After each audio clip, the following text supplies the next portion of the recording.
Hola, buenas tardes. ¿Qué tal, Francisco? ¿Qué tal, Monse?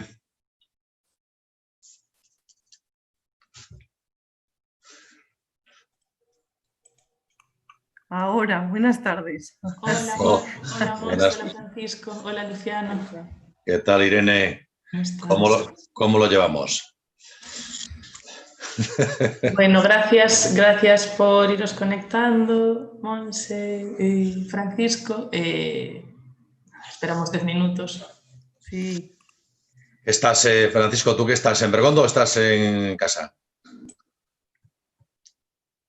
sea, todavía eres de los que hacen presencial, ¿no? Está claro que al fin.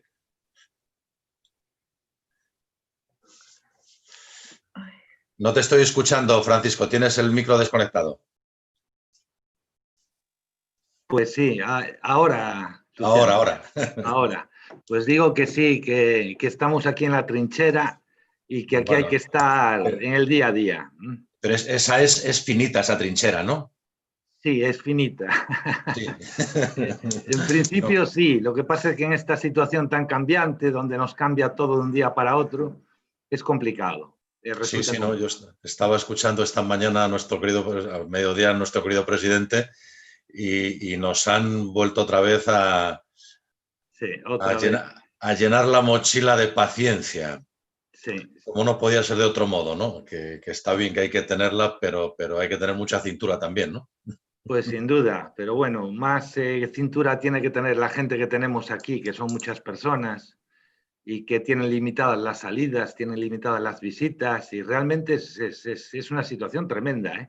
Sí, sí, no, no, yo es que más allá del chascarrillo y más allá de los todólogos que nos hemos convertido ahora mismo cada uno de nosotros, que sabemos de todo y entendemos de todo y casi todo, la verdad es que es una situación que yo hablaba esta mañana con alguien de Zaragoza y ya los que tenemos cierta edad ni siquiera no esperábamos vivirla, vamos, bajo ningún concepto, ¿no?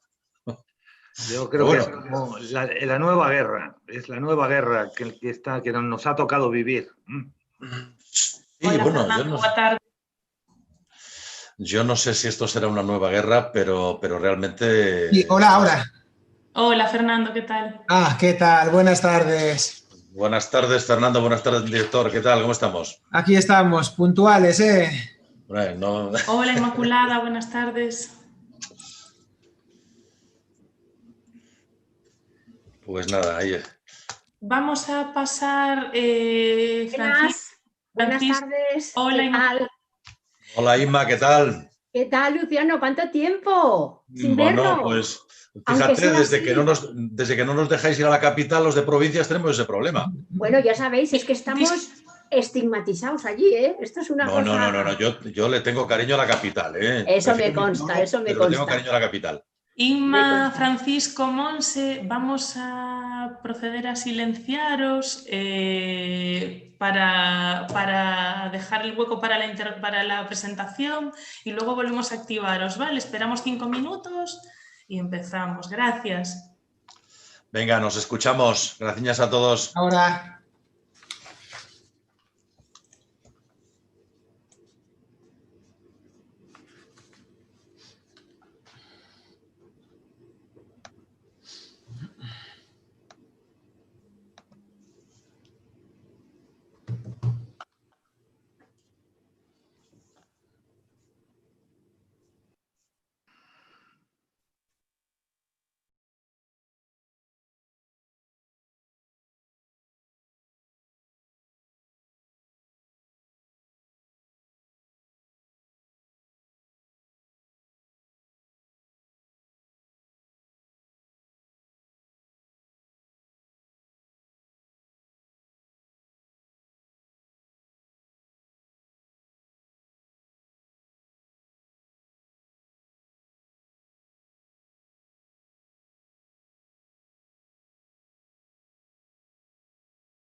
Hola, Jaume, buenas tardes. Buenas tardes, ¿qué tal? ¿Qué ¿Cómo tal? estáis?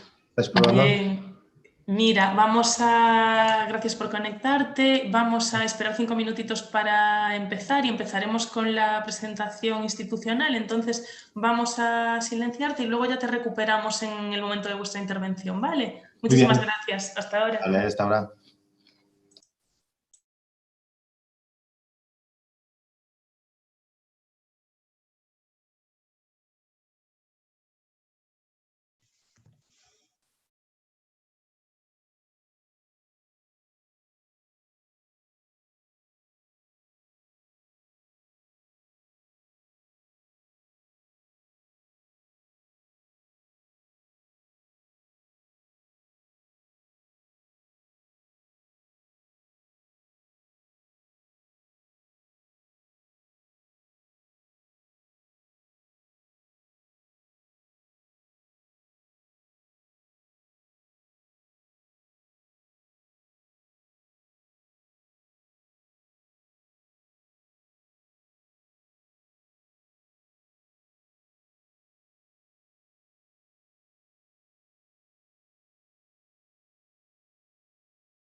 Hola, boa tarde a todas e a todos. Moitas grazas por estar na terceira e última das xornadas sobre o dano cerebral adquirido que dedicamos a analizar o modelo de atención sociosanitaria, o dano cerebral adquirido, os seus retos inmediatos agora mesmo.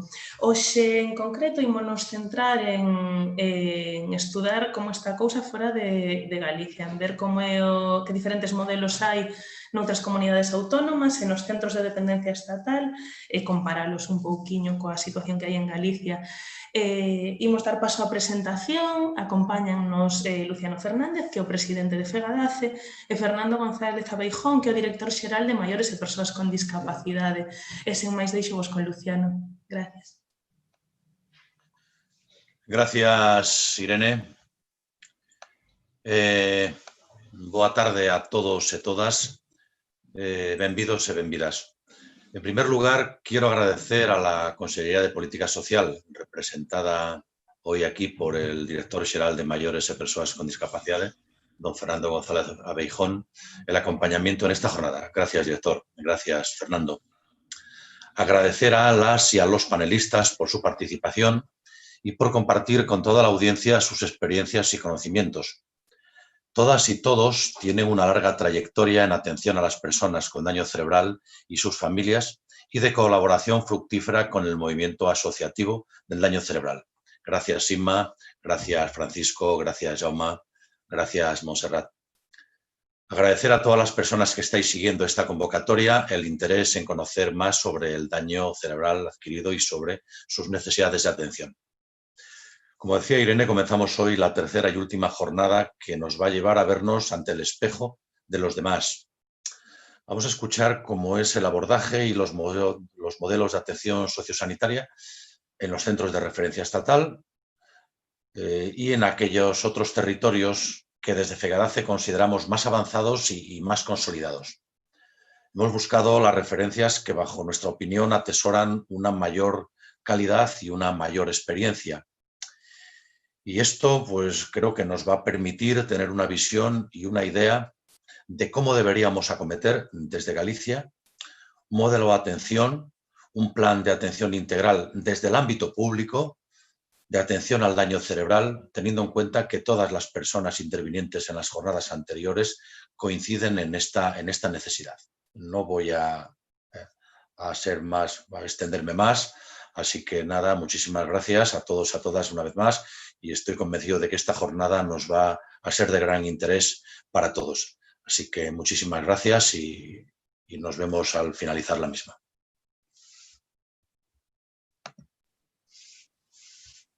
Hola, buenas tardes. Luciano, presidente, gracias. Yo comento siempre que los expertos de verdad van a hablar después mía, ¿verdad? La gente que realmente sabe de estos temas. Con lo cual únicamente me queda agradecer a FEGADACE por contar una vez más con la Xunta de Galicia y con esta consellería para acompañaros esta tarde. Y bueno, un poco cuando pensaba las palabras que comentaros, me vino a la mente un acto que acudí la semana pasada, el martes, que también estabas, Luciano, por cierto, en el que Concha Otero, que conoceréis, muchos de los presentes, vicepresidenta de Sarela, presentaba su libro La noche en la que todo cambió.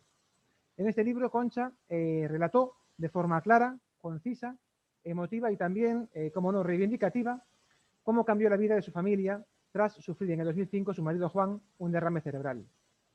Decía Concha que para ella era un honor estar en ese día presentando ese libro, y yo pensaba que realmente el honor era de la gente que estábamos escuchándola, por hacernos partícipes de su experiencia vital tan dura, por supuesto. Algo tan personal que al hacerlo público sin duda ayuda a que los que estamos ahí presentes tengamos, si cabe aún, más empatía y más ganas de trabajar por este ámbito en el que nos dedicamos. Ya enlazando con esto, estas jornadas son imprescindibles también, sin duda, para poner en común conocimientos y experiencias de entidades en distintos ámbitos. Para esto, remarcar la importancia de que contemos con entidades como es FEGADACE, fuertes en el sector, y por supuesto me gustaría continuar trabajando con vosotros, ya que nuestros objetivos son, en definitiva, los mismos. Desde aquí, Luciano, presidente, os emplazo y también me ofrezco a seguir trabajando conjuntamente, mejorando los servicios que prestamos a la gente con daño cerebral. Y sin más, os dejo ya con la jornada. Muchas gracias. Gracias, Luciano. Gracias, Fernando. lembrarlle ás persoas asistentes como nas dúas xornadas pasadas que poden formular as súas preguntas no apartado de preguntas e respostas que teñen na parte inferior das súas pantallas, poden lanzalas aí por escrito e ao final da mesa leránse as ponentes a quen vayan dirixidas. E tamén lembrar que imos enviar unha enquisa de variación sobre o desenvolvemento das 3 xornadas que agradeceríamos moitísimo se puideran cubrir. E, sen máis, empezamos coa mesa, cambiamos de idioma por la presencia de 3 invitados, invitadas de fuera de Galicia. Muchas gracias por estar aquí y os dejamos con Inmaculada Gómez Pastor, que es la directora del CEADAC, el Centro Estatal de Referencia en Atención al Daño Cerebral, que nos va a describir un poco el modelo de atención sociosanitaria dentro del marco del Centro de Referencia Estatal. Gracias, Inmaculada.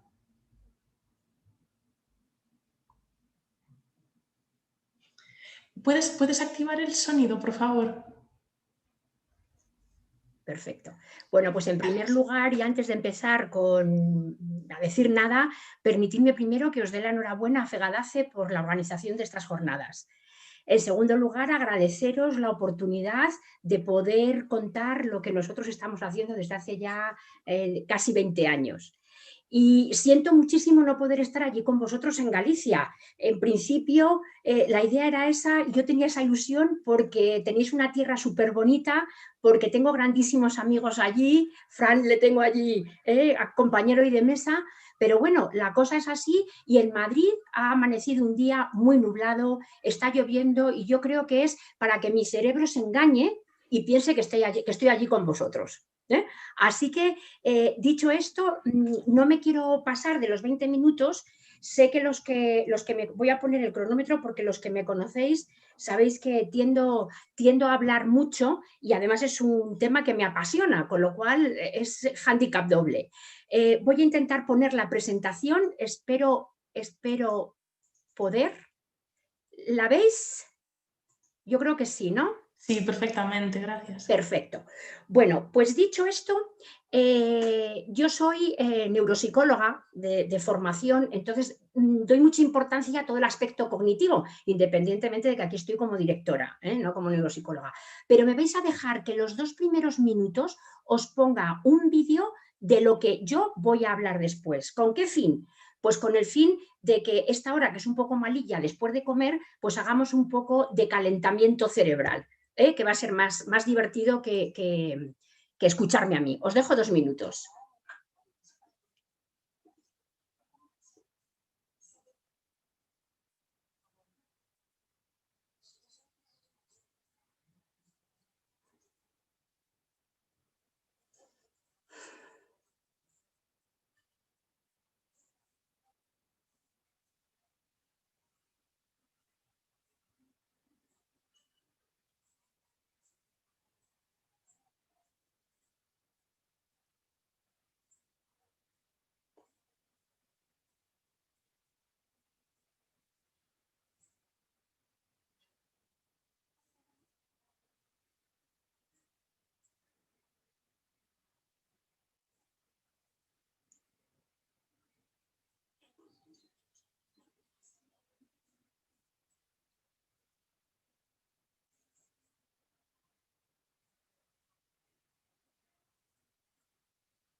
Bueno. Inma, un segundito, disculpa que te interrumpa, avisarte que no se ha oído, no sé qué problema había con el sonido, no te avisé antes porque se veían los subtítulos, entonces el mensaje llegó, pero ha fallado el sonido, en la prueba no falló, pero ahora sí. En la prueba no, bueno, pues de todas maneras que sepáis que está colgado en nuestra página web www.cedac.es si queréis escuchar el sonido, pero para que veáis lo importante que es hacer accesible todo, los subtítulos nos han servido para seguir el vídeo. Así que un punto positivo por la accesibilidad, que nos hace a todos más fácil la vida, ¿eh?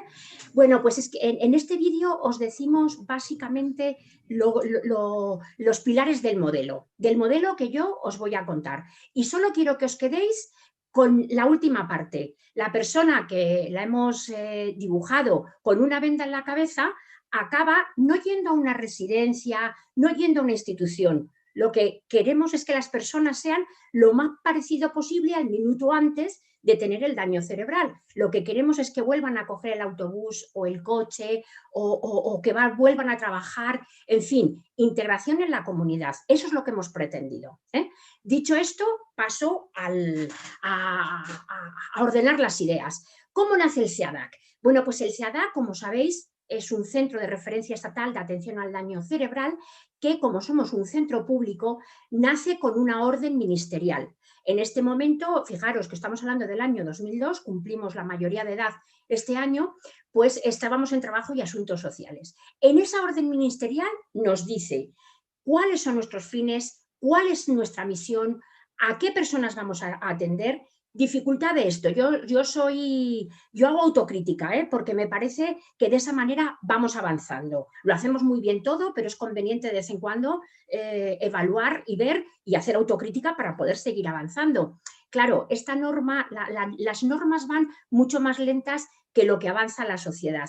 Entonces, desde el año 2002, incluso el vocabulario ha cambiado. Y nosotros cambiaríamos otras cosas, pero de momento es el paraguas normativo que tenemos. Sin embargo, no puedo dejar de nombrar la mal llamada ley de la dependencia.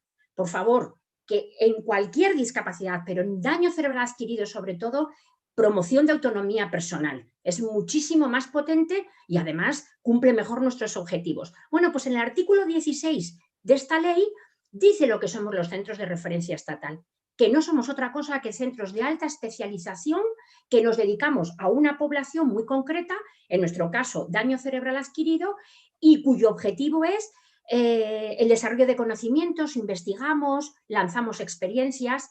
Punto primero que me gustaría aclarar, no somos centros de atención directa. Los centros de atención directa están transferidos a las comunidades autónomas. Entonces, y es la competencia y la responsabilidad de las comunidades autónomas las que están más cerquita del ciudadano y deben tener estos centros. Nosotros, nuestra obligación es ser capaces de desarrollar conocimientos, en este caso el modelo, y ser capaces, que no os creéis que es fácil, de poder exportarlo a todo el Estado. ¿De acuerdo? Yo creo que es una diferencia bastante poco conocida. No sé si debo contaros lo que es el daño cerebral, puesto que estamos en una jornada muy especializada en daño cerebral. Pero bueno, a mí me gusta mucho ubicar de lo que hablo, qué entendemos por daño cerebral. Yo siempre digo que es como un hachazo, una lesión súbita en un momento determinado de la vida. Esto tiene una hora, un minuto y un segundo en el que ocurre. Y viene siendo pues por traumatismos craneoencefálicos, accidentes cerebrovasculares, anoxias por parada cardiorrespiratoria, secuelas de tumores y siempre digo etcétera, porque cuando hicimos el modelo de centro no estaba en nuestro abanico de etiologías las secuelas de tumores y sin embargo ahora es algo que está ahí. De la misma manera que pensábamos que íbamos a tener muchos traumatismos craneoencefálicos hace 20 años y ahora no es así, por todas las campañas de tráfico, por lo que sea, ahora mismo lo que tenemos son más accidentes cerebrovasculares. Probablemente la estrategia ICTUS yo creo que ha tenido bastante que ver y por supuesto el avance de la medicina, tanto de urgencias como intensivista, como en neurología o como en medicina de rehabilitación. Estas son las cuatro etiologías que tratamos. No puedo dejar de hablar de FEDACE, compañeros de vida nuestros, que en el año 2015 pues, sacaron el estudio de personas con daño cerebral cerebral, aproximadamente 420.000 en España, unas 100.000 cada año. Yo creo que esto tenemos que ser capaces, dicen que es la epidemia silenciosa, es un número muy alto, es una causa, la primera causa de discapacidad, sobre todo en mujeres. Yo creo que merece la pena seguir esforzándonos y seguir dando una respuesta. ¿De esto qué sacamos? Pues que el daño cerebral en España tiene una gran demanda de atención, si nos fijamos en los números, y lo que está claro es que hoy por hoy todavía tenemos una escasa oferta disponible de recursos especializados. No os voy a, yo soy optimista por naturaleza, sé que vamos avanzando, pero todavía nos faltan recursos especializados, y es en lo que tenemos que ser capaces de que la sociedad, las administraciones, las organizaciones den respuesta a esto, y en ello estamos. ¿Qué características tiene nuestro centro? Bueno, 3 cosas curiosas. Una, seríamos el paradigma de lo que es un centro sociosanitario. De hecho, en la orden de creación, y os hablo de hace 18 años, pone centro sociosanitario, pero la verdad es que somos un centro ubicado dentro del ámbito de los servicios sociales. Dependemos del INSERSO, con nuestras debilidades y nuestras fortalezas. Nuestra fortaleza mayor, la forma que tenemos de abordar. Yo siempre digo que tenemos que aprender muchísimo de los sanitarios en cuanto a ciencia, en cuanto a claridad de exposición, en cuanto a paradigma, lo que son la organización de información. Pero, sin embargo, la sanidad tiene que aprender de nosotros el abordaje centrado en la persona. Yo creo que ahí podemos aportar bastante. Somos un centro de carácter estatal, pertenecemos a un ministerio, ahora mismo al de Derechos Sociales, y, por lo tanto, atendemos a toda España.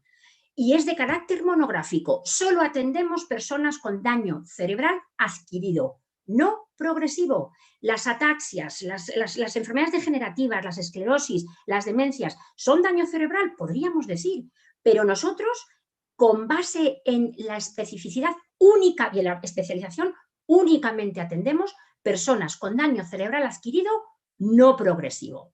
Y nos asentamos en 2 pilares.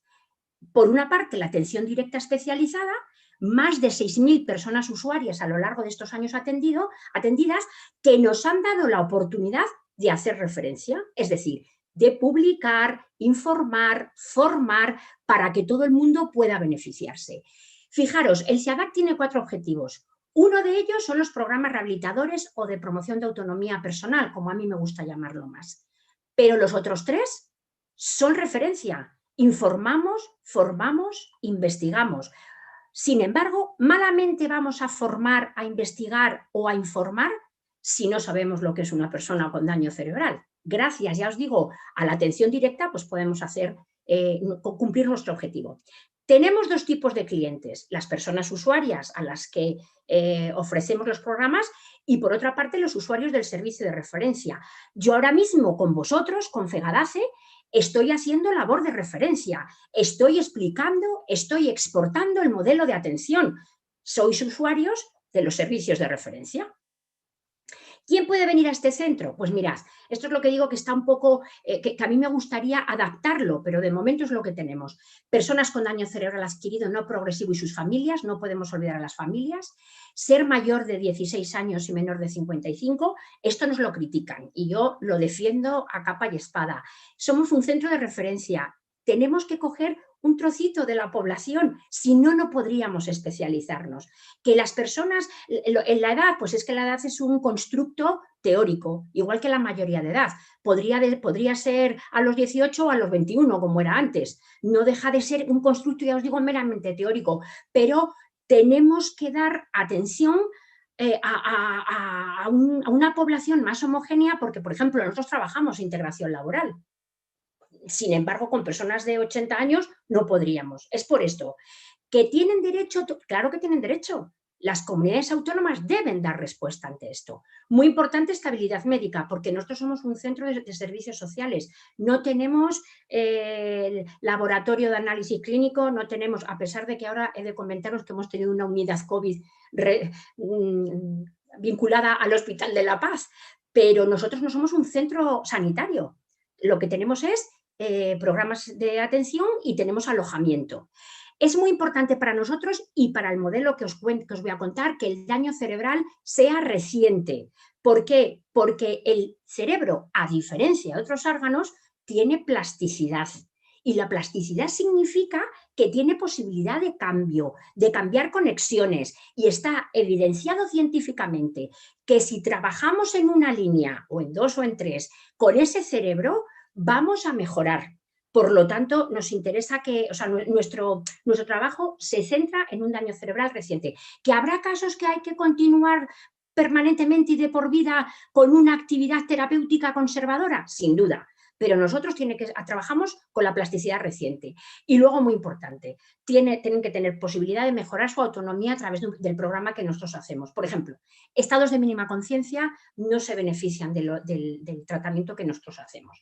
Estos son los cinco criterios para poder entrar en el centro. Y ahora, esto que os he presentado en un momentito, paso al modelo de atención, que es de lo que se trata la ponencia. Este modelo de atención fue publicado en el año 2007. Es un documento con muchísimo valor porque es un documento consensuado. No solamente unos científicos se iluminaron, está consensuado con sociedades científicas, está con las asociaciones, con la representación de las personas usuarias y está consensuado, bueno, lo lideró el CIADAC. Luego, me parece que es valioso. En primicia os diré que estamos actualizándolo, porque en 13 años esto también ha cambiado. Esto de la COVID nos ha venido un poco a traspié y queríamos haberlo presentado este año. Esperamos poderlo presentar al año que viene, pero que sepáis que lo estamos actualizando. Bien es cierto que los pilares fundamentales no han cambiado. ¿Y cuál es el modelo? Pues mirad, el modelo es un tipo de rehabilitación intensiva.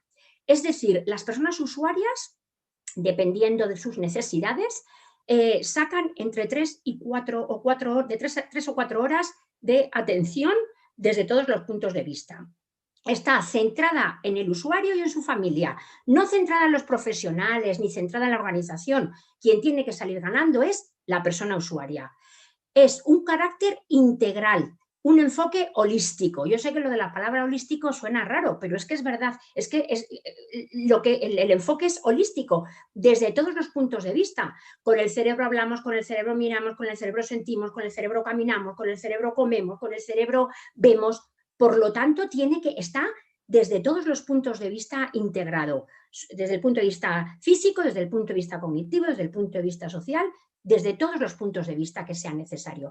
Es de duración limitada, máximo 18 meses. ¿Por qué? Es de duración limitada porque nos apoyamos en la plasticidad cerebral y parece que la evidencia científica nos dice que ese punto álgido de la plasticidad está aproximadamente hasta los 18 meses. Media de estancia en el centro entre 5 y 7 meses, más o menos.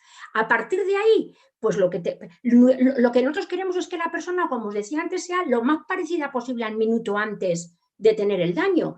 Hay veces que conseguimos mucho, que nos ponemos súper contentos y hay veces que a lo mejor lo único que conseguimos es que tenga una correcta sedestación. Pero es que os digo una cosa, es que eso es muy importante. Es muy importante física y socialmente. Pero vamos, nuestro trabajo es, ya os digo, que sea lo más parecido posible al minuto antes de tener el daño. La rehabilitación es funcional. Por supuesto, no sustituimos al nivel 1 al sanitario. Todas las personas que vienen al centro tienen su neurólogo de referencia, su médico de atención primaria de referencia o su médico rehabilitador de referencia. Esto es otra palabra que la defiendo y tengo algún artículo que si queréis os puedo dar la referencia escrito. Es transdisciplinar. Y diréis, pues anda Inma ahora, ¿por qué transdisciplinar? Vaya otra palabra nueva. Pues mira, es que no es ni multi, que es muchos, ni pluri, que es sumatorio. Transdisciplinar significa que tenemos que tener una simbiosis, todos los trabajadores, para que no gane el médico, el psicólogo o la directora o la trabajadora social. Lo digo en femenino masculino porque estoy haciendo fotografía en mi centro. Quien tiene que salir ganando es la persona y tenemos que tener, ahí sí que un aprendizaje y un entrenamiento para que los profesionales seamos capaces de simbiotizarnos con el resto para que gane la persona. Y luego programas individuales. No hay dos personas iguales, Luego, no hay dos programas iguales, no nos valen aquí esto de los procedimientos, los protocolos, aquí hay que hacer una evaluación y hay que montar el programa para cada una de las personas, ¿vale? ¿Cómo está organizado el centro? Pues veréis en 3 equipos, porque el centro es un centro con capacidad para 100 personas, con 50 de alojamiento, porque como atendemos a toda España, pues no podemos coger a uno que venga de Orense y mandarle a un hotel, pero no es un concepto de residencia, sino de alojamiento. Y en cada uno de los equipos hay un médico rehabilitador y un neuropsicólogo que lo que hace es coordinar el tratamiento. Y una trabajadora social, porque desde el minuto 1 hay que empezar a trabajar con la salida del centro. 6 fisioterapeutas, 5 terapeutas ocupacionales, 2 logopedas y 14 auxiliares de enfermería. Esto quiere decir que lo multiplicáis por 3, que son cada uno de los equipos, pues tenemos 18 fisioterapeutas, 15 terapeutas ocupacionales, 6 logopedas. ¿Hace falta estos ratios? No, no hace falta definitivamente, pero si queremos hacer formación, información e investigación, necesitamos personas que lo hagan, estaréis de acuerdo, ¿no? Y luego tenemos servicios transversales, un psicólogo clínico, el daño cerebral es un duelo que hay que elaborar, el psicólogo clínico apoya la elaboración de ese duelo, así como un programa muy potente de familias, un médico general, enfermería y apoyo, cocina, no por ello digo de apoyo por centrarme en el modelo, ¿no? Que es de lo que tengo que hablar. Como veis, arriba está la promoción de autonomía personal y esto me da abajo la referencia, ¿vale? Luego tenemos algunos servicios complementarios. Voy a hablar solamente de 2 para no enrollarme. Estamos muy orgullosos del servicio de deporte para daño cerebral adquirido, que no está trabajado como ocio y tiempo libre, sino como apoyo a la rehabilitación. El concepto es diferente, ¿vale? Y luego tenemos un taller de informática y nuevas tecnologías, porque esto ha apoyado mucho a la accesibilidad de las personas y a la autonomía. Y otro, nutrición, psiquiatría. Esto es en cuanto a atención directa. En cuanto a referencia, pues mirad, tenemos unas cuantas publicaciones que están en nuestra página web, os las podéis descargar, es gratuita, son gratuitas. Yo digo siempre que por aquello de los bosques que no las imprimáis, pero allá cada uno con su conciencia, y ahí tenéis el modelo de atención. Y esperamos, mira, la guía de personas con disfagia ya está actualizada. Procuramos que no se queden obsoletas las publicaciones. Hacemos ponencias, cursos, jornadas. Tenemos un diseño de teleformación con 4 cursos con bastante buena aceptación. El problema es que se nos acaban enseguida las plazas. Hacemos ediciones, pero se nos acaban. No os preocupéis, si os ha pasado eso en algún momento, que repetimos seguro.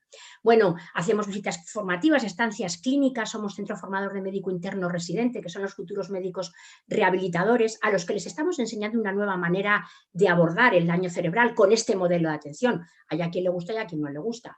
Hacemos investigación, permitidme que os ponga la escala Cavidace, que es una escala que hicimos en colaboración con el movimiento asociativo, con FEDACE, es decir, con las asociaciones que pertenecen a FEDACE, y con la Universidad de Salamanca con el modelo de Shalok y Verdugo. Y ahora esto está a disposición gratuitamente para todos los que lo quieran utilizar.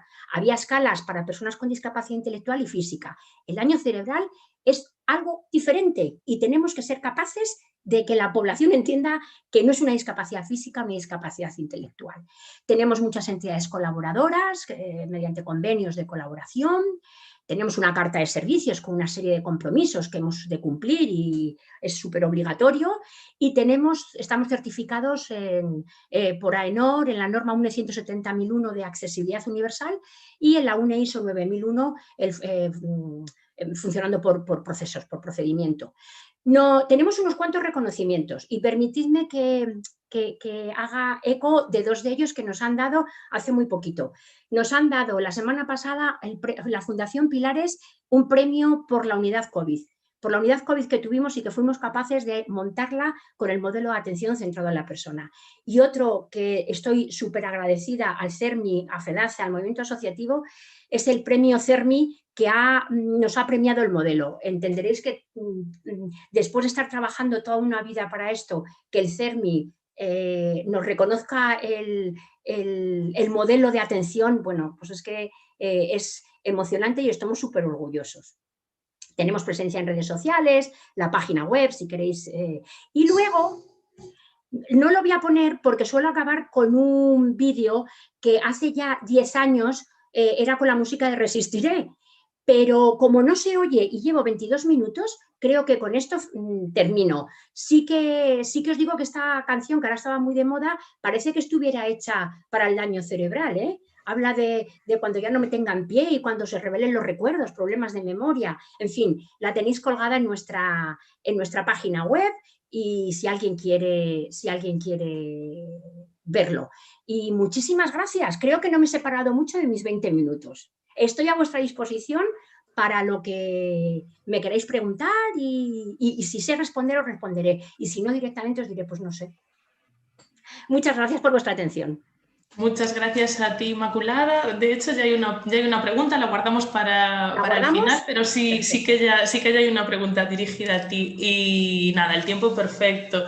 Pasamos ahora a ver cómo es el modelo de atención en un centro de referencia en un centro de dependencia estatal, pero a nivel autonómico, en un centro en Galicia, el CEPAP de Bergondo, con Francisco Javier Nieto Pol, que es el director.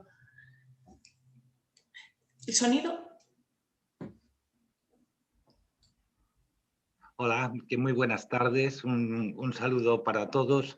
Es un honor sin duda que me hayáis invitado a estos días en los que se profundiza sobre el daño cerebral adquirido por parte de FEGADACE. Quiero dar la enhorabuena a todos los ponentes por las jornadas anteriores, que han sido tremendamente interesantes. Y bueno, me habéis invitado para dar a conocer un poco la experiencia de la promoción de autonomía personal desde aquí, desde la Comunidad Autónoma de Galicia. Entonces paso a compartir la pantalla, a ver si soy capaz, porque he preparado una presentación para que me podáis seguir. Y espero que se vea. Perfecto.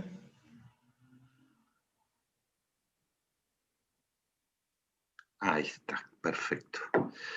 Bien, bueno, el Centro de Promoción de la Autonomía Personal del Inserso lleva en funcionamiento desde hace 15 años. No somos exclusivos de personas con discapacidad física ni con daño cerebral. Conviven en las dos tipologías el de personas.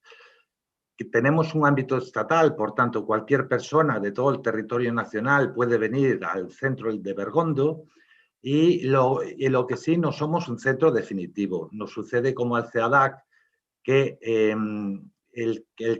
el programa que nosotros llevamos a cabo aquí tiene una duración limitada. La residencia, la que tenemos nosotros, no es el objetivo final que ofrece el centro, sino que es la recuperación profesional de personas con discapacidad física y con daño cerebral adquirido. Son 8.800 metros cuadrados edificados en un entorno maravilloso. Tenemos una playa prácticamente particular y son 84 plazas de residencia y 30 plazas de media pensión. Para situar un poco el recurso dentro de lo que es la atención al daño cerebral adquirido, estas cuatro fases, la crítica, la aguda, de la que ya hemos hablado a lo largo de estos días, nosotros nos situaríamos dentro de la fase subaguda e incorporando la crónica del daño cerebral adquirido. A la alta hospitalaria, para poder acceder al centro, se exige el reconocimiento del grado de discapacidad y desde que se produce el alta hospitalaria hasta que se obtiene el grado de discapacidad transcurre un periodo de tiempo en el cual no podemos ingresar nosotros a las personas. En principio, nuestra misión y objetivo es trabajar en la autonomía personal de las personas que sufren este daño cerebral adquirido. Al alta, que es sanitaria, y una vez que se alcanza la estabilidad médica, hay un montón de aspectos y factores que tenemos que seguir trabajando en ellos para conseguir mejoras y para conseguir que esa persona, su salida, sea lo más autónoma posible, lo más independiente posible.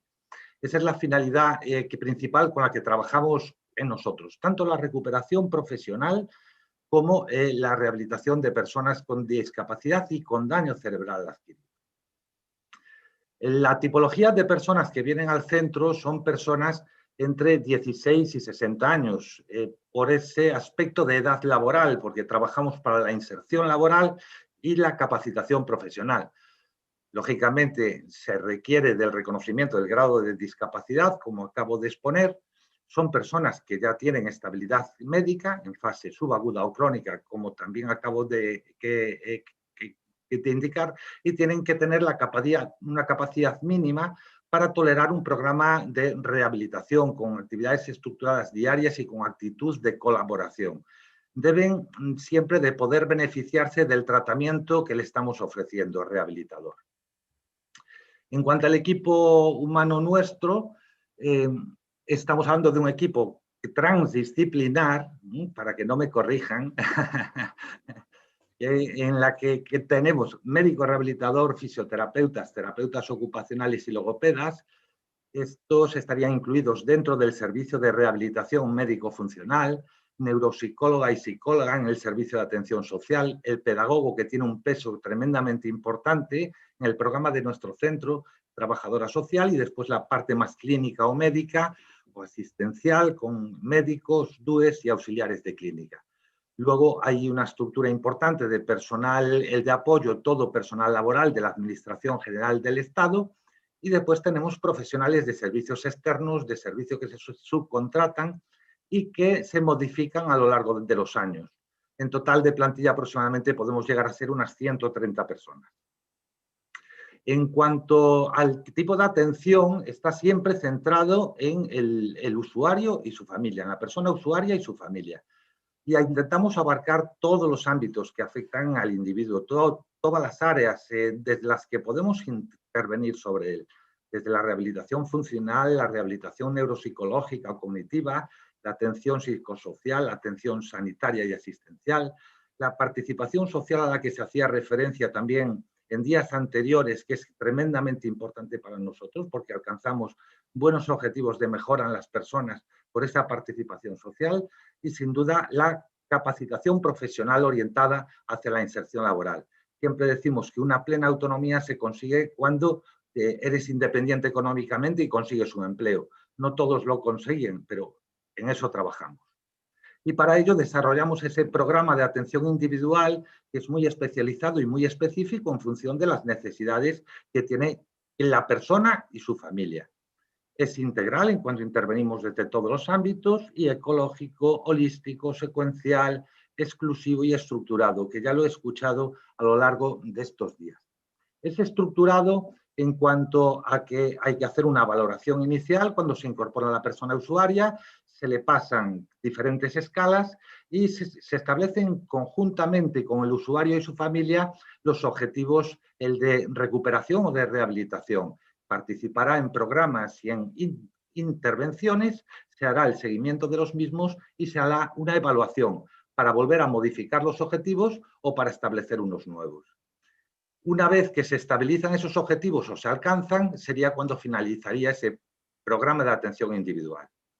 Y para enmarcarlo dentro del modelo de atención concretamente del centro, el de Bergondo, vemos que intentamos ir desde un entorno sanitario o postsanitario, una vez salido de este entorno, y lo llevamos hasta el retorno a la comunidad, a la zona de la que procede la persona que ha sufrido ese daño cerebral adquirido. Y tenemos dos ejes fundamentales de intervención con diferentes intensidades.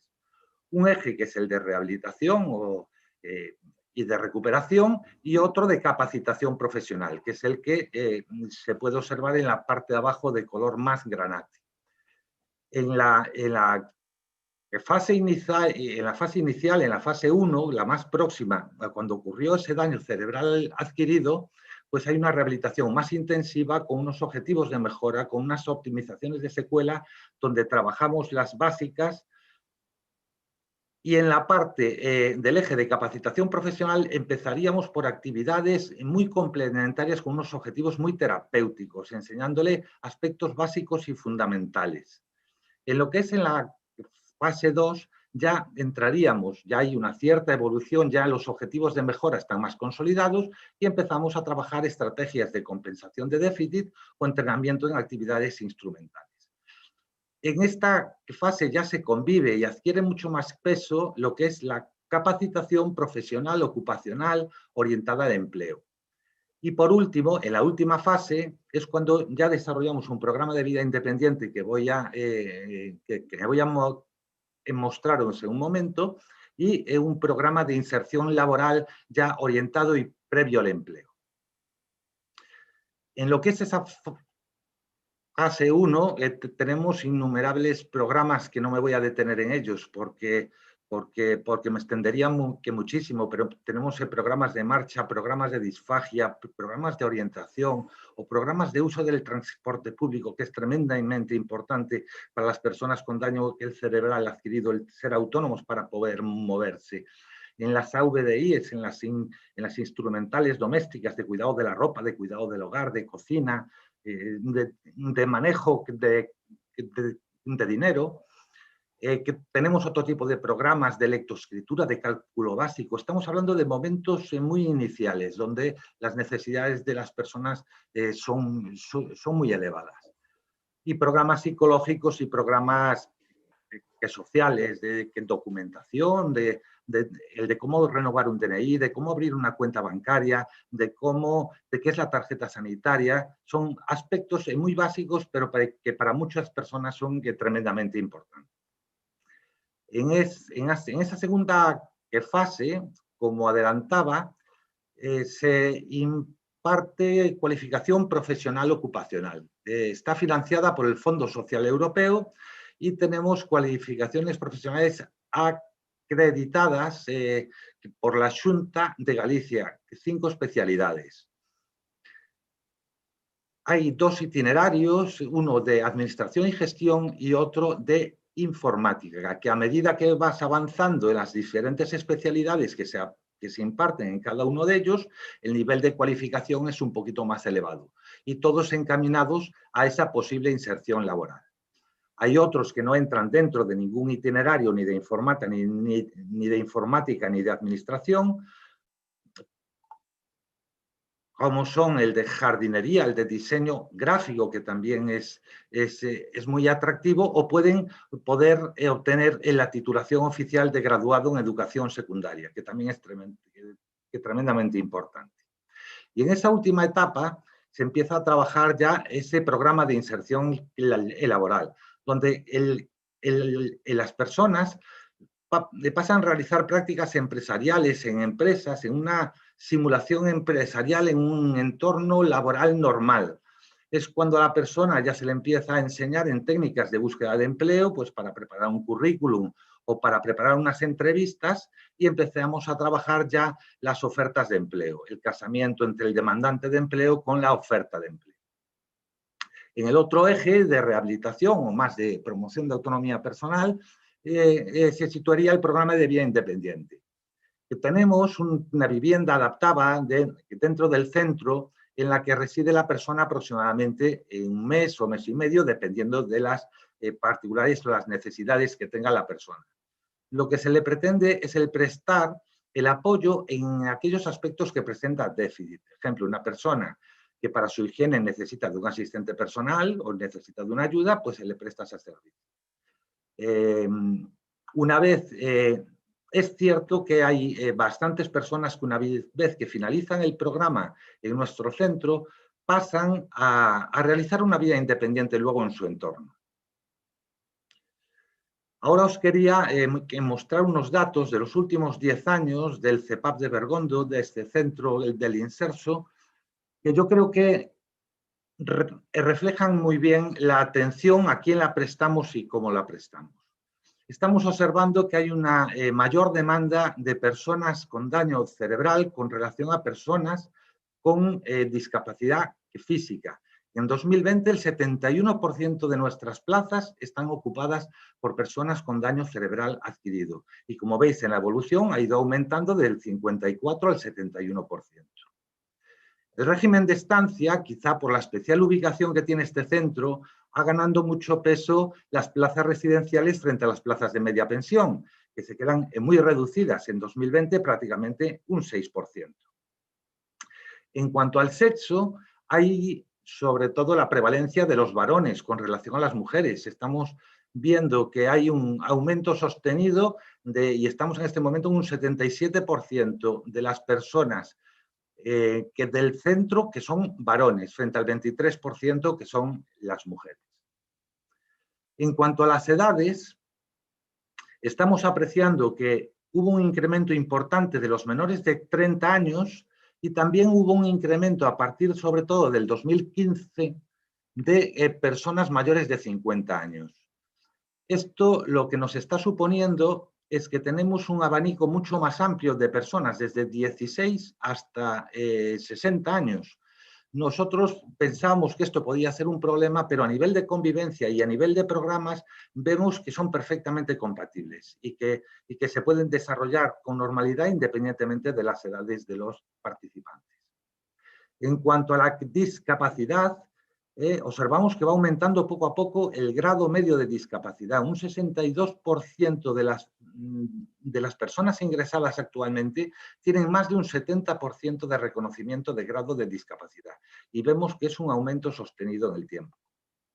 En cuanto a la etiología del daño, el traumatismo para nosotros es bastante estable, desde el 2012 hasta el 2020, con un 30% aproximadamente. Vemos un incremento importante en los ictus, que pasaron de un 12% en 2012 pues a un 29% en el 2020, quizá también asociado a ese aumento de edad de los mayores de 50 años. El 39% restante que deriva de otras patologías como las anoxias o como los tumores que se comentaba antes, otras patologías de menos incidencia. En lo que es la procedencia de los ingresos, vemos que en los últimos años está aumentando el número de personas que vienen a este centro de otras comunidades autónomas. La mayoría, por supuesto, son de esta comunidad autónoma, pero el 95% de ese 26% de otras comunidades autónomas son todas con daño cerebral adquirido. ¿Esto qué quiere decir? Que las personas con discapacidad física suelen tener recursos más parecidos al centro de Bergondo dentro de sus comunidades de origen. No pasa así, parece, que con las personas con daño cerebral adquirido.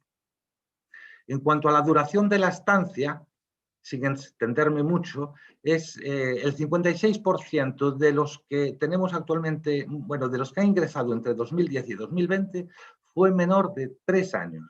Luego hay otros programas un poquito más amplios, sobre todo más asociados a esa capacitación profesional, pero la media es aproximadamente de 3 años.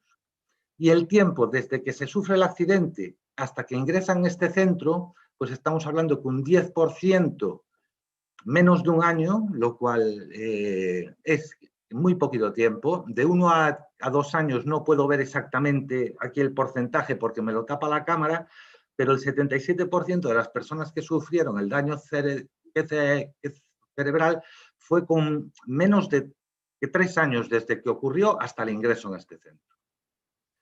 En conclusión, a datos, me lo voy a saltar porque yo creo que ya voy casi fuera de tiempo y únicamente quiero compartir con vosotros unas reflexiones o lo que se puede apreciar como oportunidades de mejora.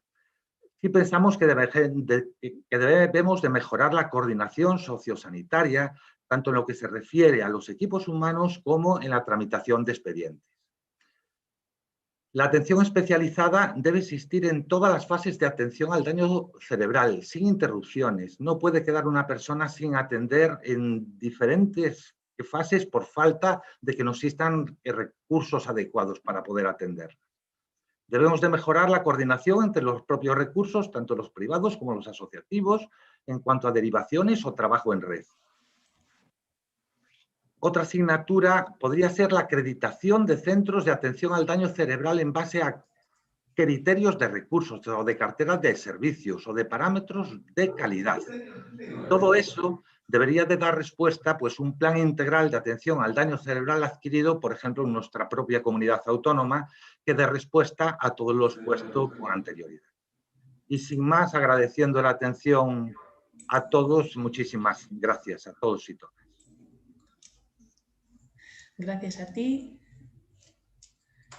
Pasamos ahora a ver la experiencia en otras dos comunidades autónomas. Empezamos por la Comunidad Valenciana con Jaume Morera, que es coordinador de la Oficina de Atención al Daño Cerebral de ámbito autonómico y director del Hospital La Pedrera de Denia. Jaume nos contará, nos hablará un poquito de la estrategia valenciana de atención al daño cerebral y del papel de la oficina y de la experiencia en la Comunidad Valenciana. Cuando quieras, Jaume. Gracias. Hola, buenas tardes a todos. En primer lugar, agradecer a FEGADACE por la invitación, por la oportunidad de presentar nuestra experiencia. A ver si encuentro la pantalla que quiero compartir, que no la veo. Vaya. Un segundo. También felicitar a los ponentes anteriores, a Inma y a Francisco, por su magnífica presentación y por presentarnos de manera muy detallada el programa que ellos están realizando. Esperar a ver si puedo presentar. No, esto no es. Perdón. Lo tenía preparado. Espera que salga un poquito de aquí.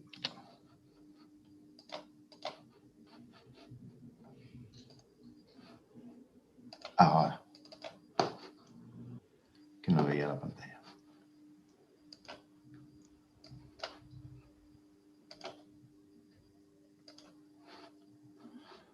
No me funciona. ¿Me veis? Sí, la presentación se ve. Sí, pero es que no se hace la pantalla completa. A ver. No sé por qué.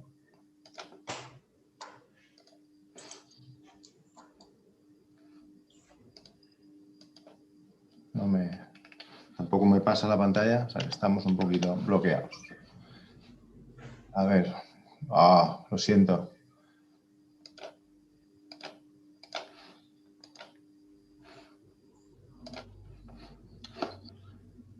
Tengo problemas. ¿Podríamos cambiar el orden de presentación? Sí. Porque no sé qué está pasando. Sí, sin ningún problema. Igual puedes reiniciar. Perdonadme, es que se ha bloqueado y no sé qué. Me sabe emplear el tiempo sin contenido. Sí, no hay problema. Si ¿Sí? no te importa, No, Montse, alternamos el orden. Y damos paso entonces vamos a ver primero la experiencia en Navarra con Montserrat de la Fuente Hurtado, que es jefa de sección de coordinación sociosanitaria dentro del Sistema Navarro de Salud. Ella nos hablará de la experiencia en atención sociosanitaria allí en Navarra. Cuando quieras entonces, Montse, muchas gracias. Bueno, pues muy buenas tardes a todos y a todas. Lo que comentaban los compañeros anteriores, ¿verdad? Es un gran honor estar aquí pudiendo representar y contaros la experiencia de Navarra. Voy a ver si tengo un poquito más suerte que Jaume y soy capaz a la primera de compartir la pantalla, porque yo también, pues necesito, ¿no?, ese apoyo para ir guiando un poco la presentación. Creo que puede ser más amable. ¿Está en ello? ¿Sí? ¿Se ve? Sí, se ve. Vale. Venga, pues empiezo. Bueno, lo dicho, muchas gracias. Ya me ha presentado muy bien Irene, ¿verdad? Yo soy Montse de la Fuente, soy, como comentaba también Inmaculada, necesito decir que soy trabajadora social, ¿verdad?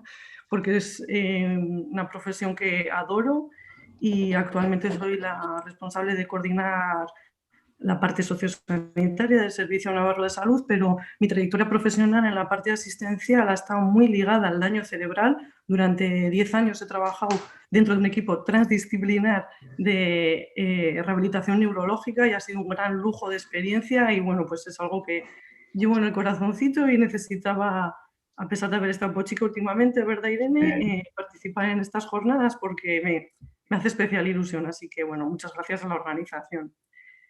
He estructurado la presentación como en 3 grandes partes. Voy a intentar ser breve porque yo también me enrollo mucho porque este tema me gusta, pero voy a poder ser breve, seguro, aquí y ceñirme al tiempo. Lo primero, todo lo que tiene que ver con cómo está organizada la atención sanitaria al daño cerebral en Navarra.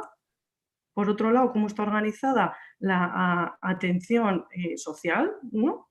Y bueno, pues no es casualidad que haya dejado en medio de esos grandes silos, ¿no?, de esos grandes búnkeres, lo que es la atención sociosanitaria. Lo que intentamos es unir lo más posible esos dos mundos, esos dos búnkeres, como decía, con una serie de líneas de trabajo que os voy a ir detallando y finalizaré con 3 conclusiones o 3 propuestas o reflexiones un poco al modo que también ha presentado Francisco.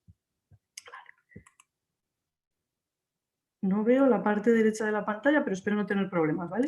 En cuanto a la organización de la atención sanitaria, bueno, no voy a deciros nada muy nuevo probablemente, la diferenciamos en 3 grandes fases, la aguda, la subaguda y la crónica. Dentro de la aguda, contaros que Navarra cuenta, bueno, pues especialmente con 2 unidades de ictus, ubicadas una en Pamplona, en el complejo hospitalario de Navarra, y otra en el Hospital Reina Sofía de Tudela, que es la otra área sanitaria que aglutina la mayor parte de la población navarra más allá de la comarca de Pamplona.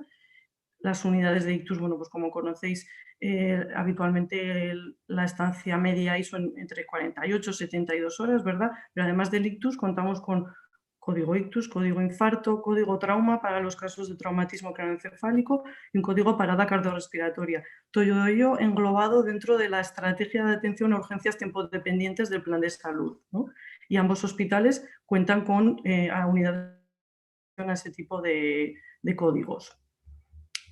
Dentro también de la fase aguda entendemos que está lo que comúnmente decimos una vez después de esa pequeña estabilización, ¿no? La persona pasa a planta, ¿verdad? Normalmente de neurología, de neurocirugía, y a ella se inicia un proceso de rehabilitación. Normalmente, bueno, siempre después de una valoración por parte de medicina física y rehabilitadora, ¿verdad?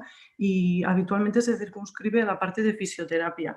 Normalmente terapia ocupacional y logopedia en esta fase tan incipiente y en planta, o si es posible en gimnasio dentro del hospital, todavía no se inicia. Y esta fase suele durar de media como unas 2 semanas, más o menos. Para la atención a la fase subaguda distinguimos entre el daño cerebral reversible y el irreversible. Para la atención al daño cerebral adquirido reversible, pues básicamente contamos con un hospital monográfico de régimen terciario público, que es Clínica Ubarmin, que bueno, a muchos os sonará, ¿verdad?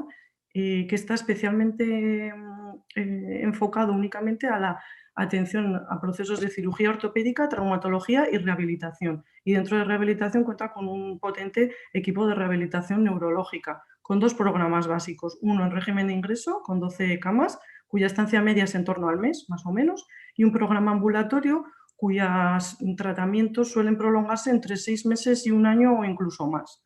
Estos 2 programas, ambos, son atendidos por parte de un equipo interdisciplinar. No me riñas, Inmaculada, ¿eh?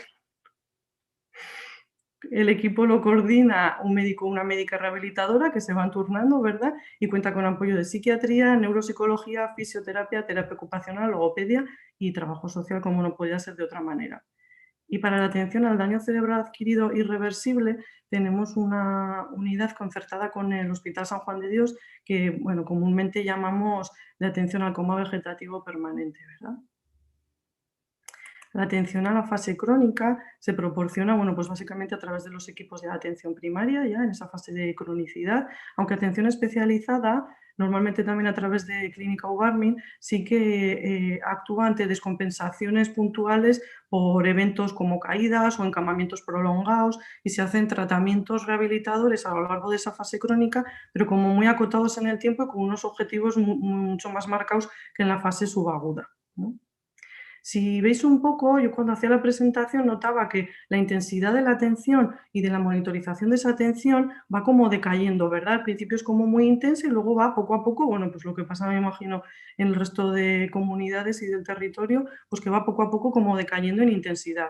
Un poco a la contra de lo que sucede en la atención social. Si estás un poco, el modelo es un poco diferente, ¿verdad? Porque en la fase aguda, básicamente la atención social se queda limitada, que no es poco, ¿verdad?, a una atención psicosocial, pero es poco frecuente que las familias y las personas, sobre todo afectadas de daño cerebral, acudan, ¿no?, a los servicios sociales en busca de ayuda o en busca de información. Es poco frecuente en esa fase tan de impacto.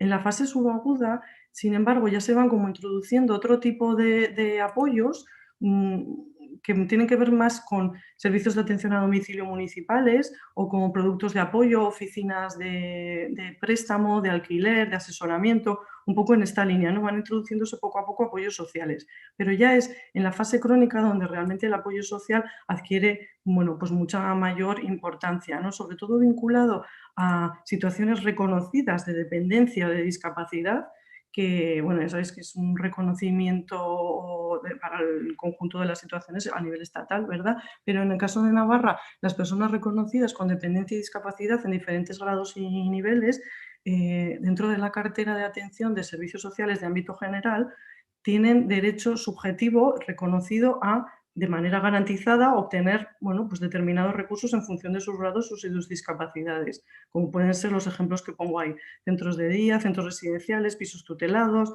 centros ocupacionales, centros especiales de empleo, diferentes prestaciones económicas. La intensidad de la atención va de menor a mayor, justo a la contra de lo que pasa en la atención más sanitaria. ¿Y qué proponemos para la atención sociosanitaria? Y bueno, pues básicamente ir uniendo todas las fases en un único modelo de atención a través de unas líneas de trabajo que lo que intentan es unir esos dos mundos, ¿no? Y esas dos necesidades que a veces quedan como muy inconexas, ¿no? Unas de otras. Bueno, os voy a contar las diferentes líneas de trabajo, no me extiendo en lo que es el índice, 3, y una que no he podido dejar de citar, que es la 0, porque son como proyectos transversales que apoyan un poco el resto de líneas también. No son únicamente propios, si cabe, de la atención sociosanitaria en Navarra, pero sí que apoyan el resto de proyectos y de líneas. Entonces me parece muy importante citarlos siquiera en un minuto, esos proyectos transversales. Tienen que ver con sistemas de información compartida, que es algo clave en el espacio sociosanitario, es algo fundamental. La anterior legislatura ya estuvimos trabajando muy intensamente en desarrollar instrumentos y herramientas de valoración compartida, como puede ser la escala básica, de la que se formó un grupo de trabajo, bueno, pues con profesionales de servicios sociales y también de la parte sanitaria, ¿no? Para crear un único instrumento de valoración, no circunscrito únicamente al daño cerebral, ¿verdad?, sino a todos los procesos de atención sociosanitaria, pero es algo básico que podamos compartir esta información y que la podamos compartir a través de una historia clínica única, que en el caso de Navarra es un proyecto que se llama ANDIA, Aplicación Navarra de Integración Asistencial, que luego por reminiscencias también de nuestro idioma, el euskera, Andía es algo así como grande, ¿no? Traducido al castellano, algo grande. En esa historia clínica única tenemos un módulo sociosanitario en el que, además de poder ver en un primer vistazo, en un único vistazo, las valoraciones, lo más importante de las valoraciones de las necesidades de cuidados, de la severidad clínica y de las necesidades sociales de manera compartida por ambos entornos, se puede identificar fácilmente quién es el gestor de ese caso y escribir en conjunto y acordado con la persona y su familia un plan de atención integral sociosanitario en el que quedan bien delimitados los objetivos, las tareas para lograrlo, quién son los responsables de ejecución de cada tarea, qué plazos de tiempo nos marcamos para ejecutar esas tareas, y eso nos permite monitorizar mucho el caso a caso de manera muy compartida. Bueno, no me extiendo mucho ahí, pero es que hemos trabajado muy ampliamente en esto y me parece muy importante como una línea transversal de apoyo al resto. Y luego lo que tiene que ver con estructuras estables de coordinación en diferentes niveles. No quiero alargarme mucho, pero hemos trabajado muy duramente también en esta parte porque, bueno, a nivel más territorial tenemos, se han constituido, ¿no?, equipos operativos a nivel de zona básica que trabajarían para la gestión de caso conjunta, formados por profesionales de los servicios sociales de base y también de los centros de salud. Y por encima de esos equipos operativos a nivel de cada zona básica hay una estructura a nivel más supramunicipal que abarca, como, bueno, pues dependiendo un poco del área territorial, ¿no?, pero 5 zonas básicas, 7 zonas básicas, 10 zonas básicas. Hay un equipo formado por una trabajadora social y una enfermera que gestionan recursos propios también a nivel de los distritos, que apoyan un poco el desarrollo de lo que necesiten los equipos operativos de zona básica para poder dar una buena solución a los casos con los que trabajan. Eso a nivel territorial. Luego, a nivel más técnico, tenemos como 2 grupos de trabajo, 2 unidades, una con lo que tiene más que ver con el ámbito de ordenación de la atención sanitaria en los centros residenciales sociosanitarios, que es de carácter interdepartamental, técnico interdepartamental, entre el Departamento de Derechos Sociales y de Salud, y luego un grupo técnico de trabajo de procesos sociosanitarios para todo lo que es no residencial, para el ámbito comunitario. Bueno, que os voy a decir, esta última temporada con la crisis de la COVID, estos dos grupos han cobrado especial importancia en la definición de procesos integrados, ¿no? Y de trabajo conjunto. Y por encima de lo territorial y de lo técnico, contamos con una comisión técnica y una comisión directora integrada por gestores y directivos de ambos departamentos, que son un poco los impulsores y los que toman decisiones para poder ir ejecutando el resto de proyectos. Es un poco el entramado de lo que es el espacio sociosanitario a nivel de Navarra, ¿vale? Voy a volver a los proyectos más relacionados, aunque algunos no únicamente con daño cerebral, pero sí a esas 3 líneas de trabajo en las que hemos trabajado más potentemente para unir ambos mundos. Y os decía al principio que uno tiene que ver con tener una visión realmente más biopsicosocial de la salud, una atención integral, de esa atención no exclusivamente sanitaria o con un enfoque sanitario amplio, ¿verdad? Hemos tratado de introducir progresivamente esa mirada social en salud desde hace unos años y creo que lo vamos consiguiendo poquito a poco. Os cuento, sobre todo aquí, claro, me vais a ver el plumero, porque se me tiene que ver de otra manera. Yo, lo que decía, soy trabajadora social y creo que los compañeros trabajadores sociales sanitarios hacen una labor encomiable dentro de crear nexos de unión entre un mundo y otro. Si alguien representa sobremanera esos nexos de unión entre el mundo sanitario y el social, es trabajo social en salud. Os cuento un poco cómo estamos en Navarra. En la fase aguda, como hemos dicho, más hospitalaria, más trabajo social hospitalario del servicio de neurología, pero también integrados en todos los servicios en neurocirugía, en traumatología, etcétera, en todos los servicios más agudos, trabajan de manera proactiva dentro de un programa que llamamos de planificación de la alta hospitalaria, por el cual lo que intentan es apoyar a las familias y sobre todo a las familias, ¿verdad? Porque la persona con daño cerebral está inmersa en su propio proceso de monitorización en unidad de ictus, en planta, pero intenta apoyar a las familias en restablecer ese equilibrio que han perdido de forma súbita. Sabéis mucho mejor que yo que es la fase del impacto, de la crisis, del qué hago, del no sé ni por dónde me da el aire, y las familias tienen preocupaciones mucho más allá de lo estrictamente sanitario, que se atiende muy bien y con mucha intensidad, pero a veces hay preocupaciones que se quedan por ahí, bueno, pues menos atendidas, vamos a decir, y trabajo social sanitario en el hospital lo que intenta es recoger esas preocupaciones e integrarlas también dentro de una única forma de actuar dentro del equipo, porque también lo que aporta al equipo médico, al equipo sanitario, es esa visión, ¿no? De ese contexto social, de esos factores sociales que pueden estar influyendo, de esa visión familiar, de esa preocupación, de manera que entre todos podamos tomar las mejores decisiones conjuntamente, ¿no? En esa fase de impacto. En la fase subaguda, bueno, pues como hemos dicho, ¿verdad? Trabajo social está integrado también dentro de ese equipo de rehabilitación neurológica, de clínica Ubarmi, y da un poco continuidad a esa atención que se inicia en el hospital de agudos para ir planificando la alta hospitalaria. Es una pieza clave en el retorno comunitario, en el retorno al domicilio. En la unidad de coma vegetativo permanente de San Juan de Dios también tenemos esa figura de trabajador social.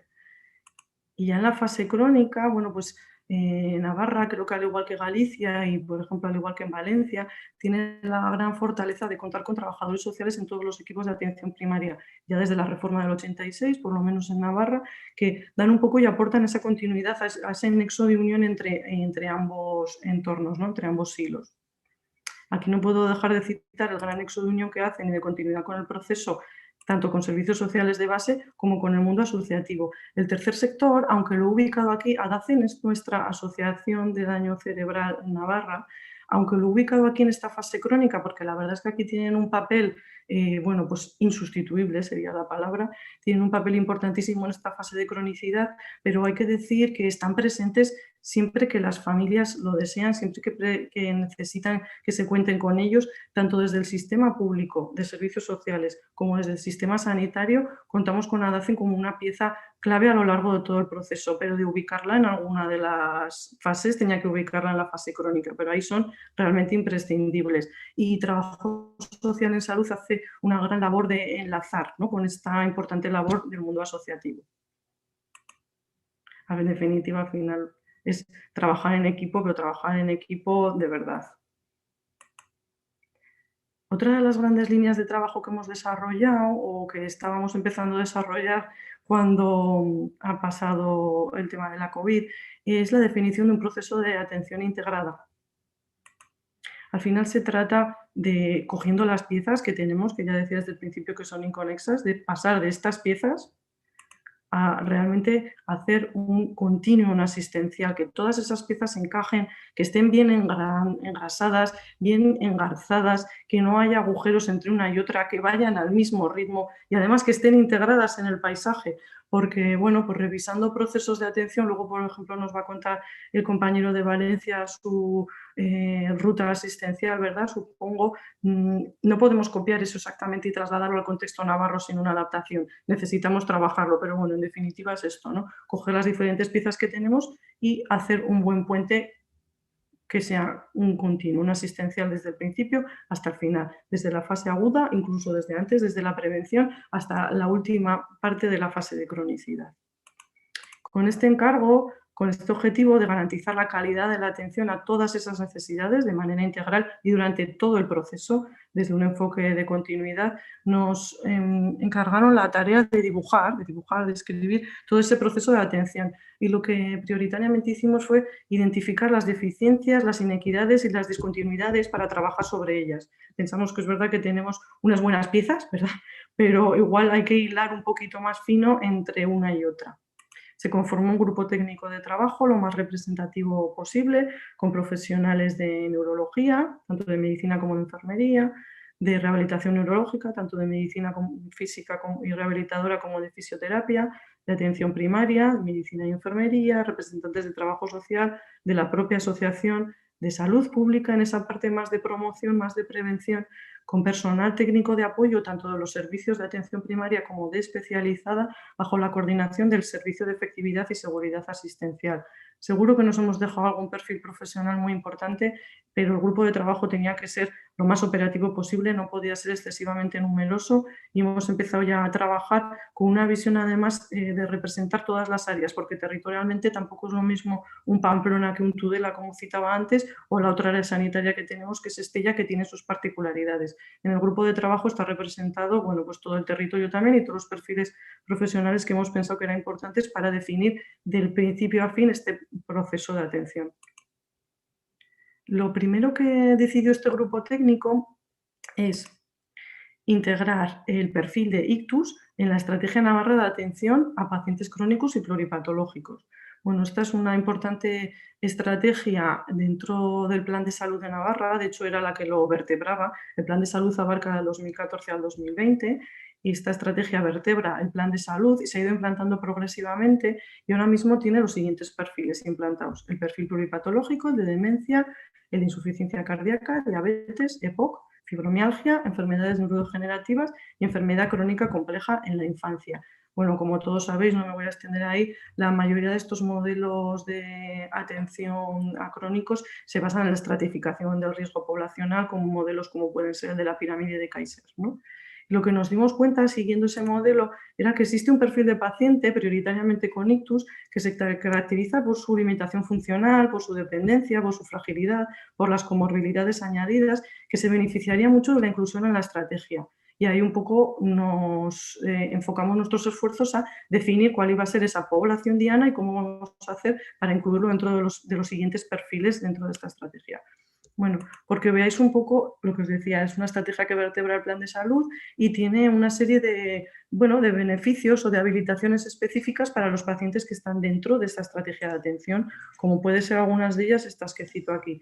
Una valoración integral de la severidad clínica, de las necesidades de cuidados por parte de la enfermería y de las necesidades sociales, el establecimiento de un plan integral de atención después de tener en cuenta esas 3 valoraciones, el contar con una historia clínica compartida, con cuadros de mando y paneles de control clínicos para un buen seguimiento y una buena monitorización de todos los pacientes que estén dentro del radio de acción de un especialista de referencia, de la enfermera de enlace.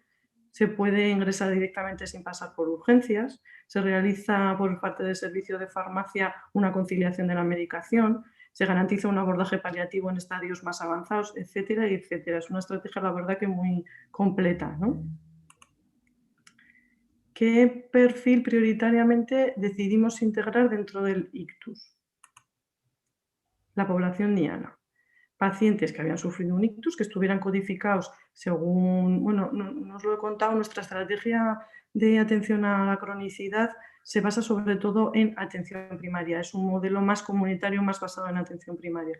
Por tanto, pacientes que hayan sufrido un ictus, codificados según los códigos diagnósticos de atención primaria con un CIAP K90 o K91, que no cumplan esa condición para estar dentro del perfil pluripatológico, que tengan una discapacidad o una dependencia grave al finalizar el tratamiento rehabilitador, que esto lo hemos concretado en uno de estos 4 criterios, o con un Bartel igual o inferior a 35 6 meses tras el diagnóstico, con un ranking superior o igual a 4 6 meses tras el diagnóstico de ictus, con un reconocimiento ya de dependencia severa o de gran dependencia, o con un reconocimiento de discapacidad igual o superior al 65%. No queríamos dejar fuera de criterios igual más funcionales otros que a criterio profesional, por ejemplo, alteraciones neuropsicológicas, alteraciones conductuales, ciertas circunstancias sociales que también a criterio profesional podrían hacer que los pacientes se beneficiaran de estar incluidos dentro de esta estrategia. Tampoco los hemos dejado al margen, sino que a criterio profesional, aunque no cumple uno de los anteriores criterios, se podría meter dentro de la estrategia. Lo que sí nos quedó pendiente, aunque ya lo identificamos, esta fue una de las grandes aportaciones, por ejemplo, de la asociación, de ADACEN, era bueno, pues que hay otras etiologías, como bien habéis empezado a decir al principio, que provocan daño cerebral y que no son únicamente ictus, pero hemos querido empezar por lo más prevalente, ¿verdad? Con datos de 2019, esta población diana estaría conformada por unas 1.350 personas, de las cuales el 58% son mujeres, con una edad media, ay, no lo veo, creo que eran 83 años, si no recuerdo mal, y un Bartel medio de 35 puntos. En el caso de los hombres sería el 42%, un poquito inferior al de las mujeres, con una edad media 5 años inferior al de las mujeres y un Bartel medio 4 puntos superior, sin embargo. De esas 1.350 personas, el 65% ya tendría una dependencia severa o gran dependencia reconocida y el 16% están institucionalizados ya.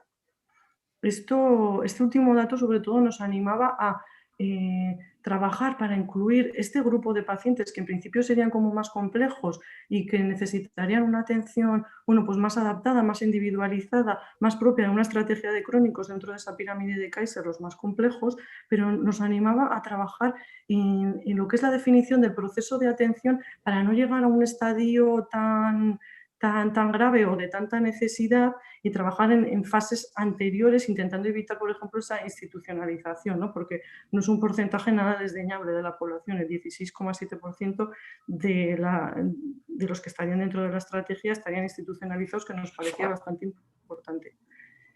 Y aquí nos pilló la crisis COVID con las tareas a medio hacer, tanto la implementación de este perfil en la estrategia de crónicos, o sea, está ya todo definido y todo previsto, pero bueno, pues la crisis COVID nos ha hecho no aparcarlo, pero sí parar la inclusión de este perfil, porque ahora, como decía, los profesionales de atención primaria no están para incluir un nuevo perfil dentro de la estrategia con todo lo que conllevan esas habilitaciones específicas.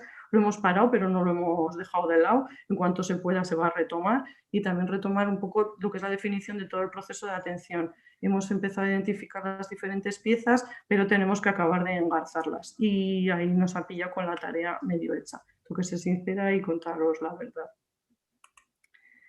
Y para ir finalizando, en cuanto a reflexiones y propuestas dentro de esta visión sociosanitaria, quería hacer simplemente 3.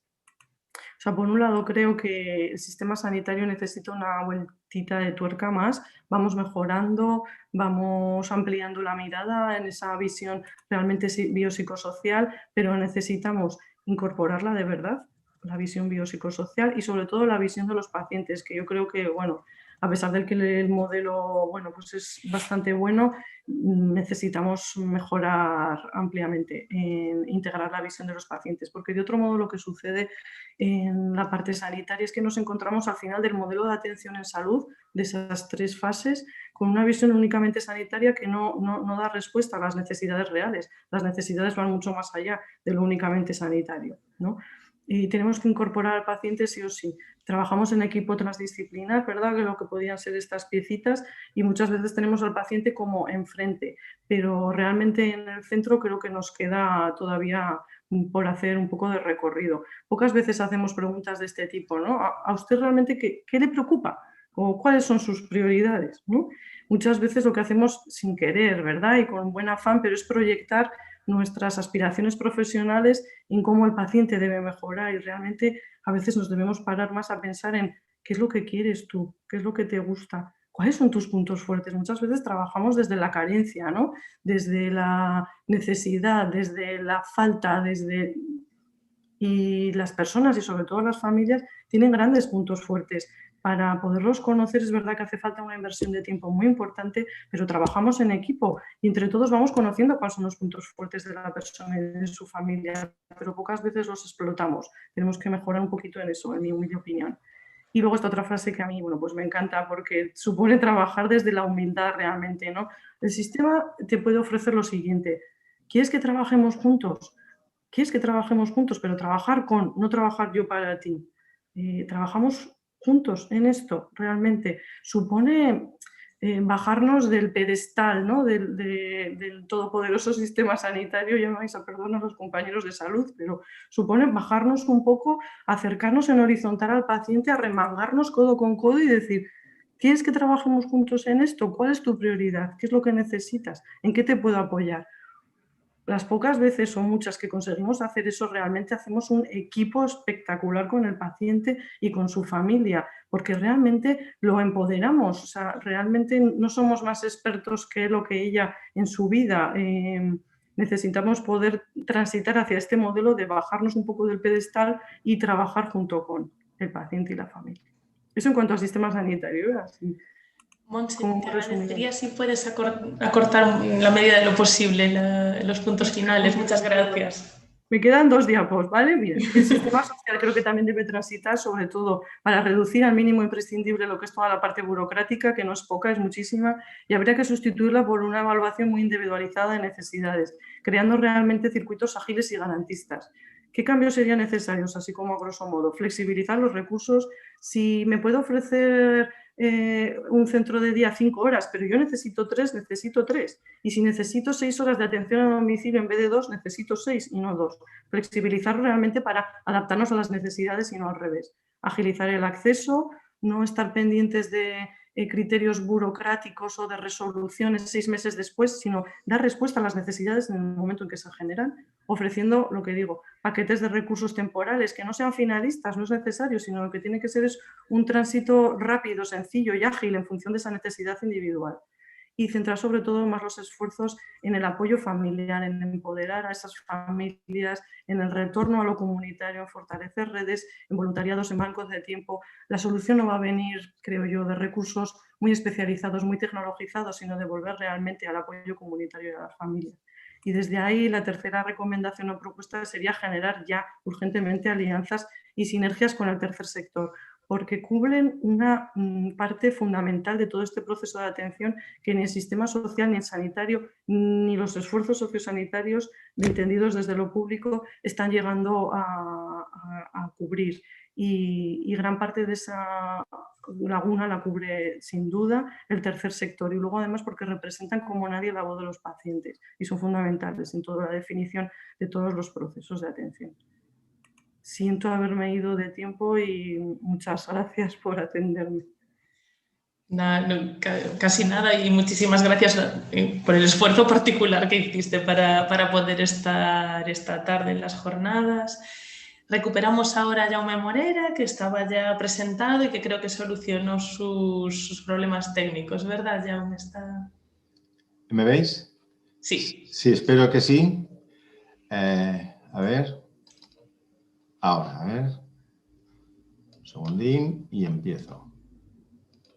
Vale, perfecto.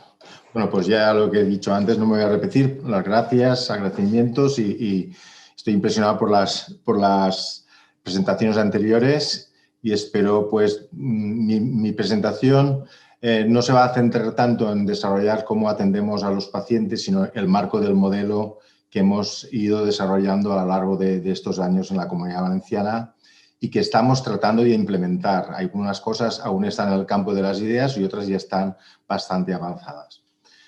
Bien, esto es un poco lo que voy a hablar. Voy a presentar muy brevemente la estrategia, 2 diapositivas, y después hablar del modelo, de la continuidad asistencial, de cómo planteamos la coordinación sociosanitaria, la situación organizativa, los retos de futuro y cómo el COVID nos ha fastidiado durante este año. Bien, la estrategia se presentó en junio del 17, tenía un horizonte de 4 años, 17, 18, 19, 20, y ya estamos trabajando en una revisión de la estrategia para, a partir del 21, pues incluir nuevos planteamientos que hemos ido incluyendo ya, pero aún no de manera formal, debido a nuestra experiencia y las barreras con las que nos hemos ido encontrando. El objetivo de la estrategia no era otro que mejorar la atención a las personas con daño cerebral y sus familias, buscando lograr el máximo nivel posible de calidad de vida, pero el objetivo final era que esas personas pudieran alcanzar el mayor grado posible de participación social.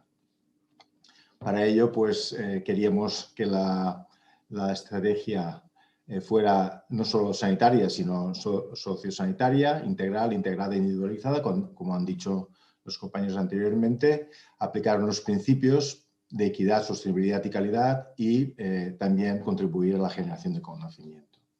Para ello nos planteamos una serie de líneas estratégicas y voy a centrarme un poquito más en las 4 que muestro en rojo: las políticas, el modelo, el control y seguimiento y garantía de calidad y la integración de todas las personas implicadas en el proceso. Bien, en cuanto a políticas, la primera cuestión que había que debatir era cómo definíamos lo que era caso, es decir, a quién iba dirigido la estrategia. Y en primer lugar, pues definimos que eran para personas ya del rango adulto a partir de los 15 años. Nos dejamos fuera el daño cerebral infanto-juvenil y además que fuera de cualquier origen. Sabéis que en muchos lugares de Europa el daño cerebral está muy circunscrito al traumatismo craneal. Pues nosotros pensamos que aquí y también el traumatismo craneal se ha ido reduciendo mucho en los últimos años, de modo que pensamos que debía, como ya has comentado, pues afectar o abarcar a todas las personas con daño cerebral de cualquier origen. Y el enfoque era, pues, personas con daño cerebral que produjeran algún tipo de estas manifestaciones, bien malestar, bien reducción de la autonomía, bien limitación en la participación social.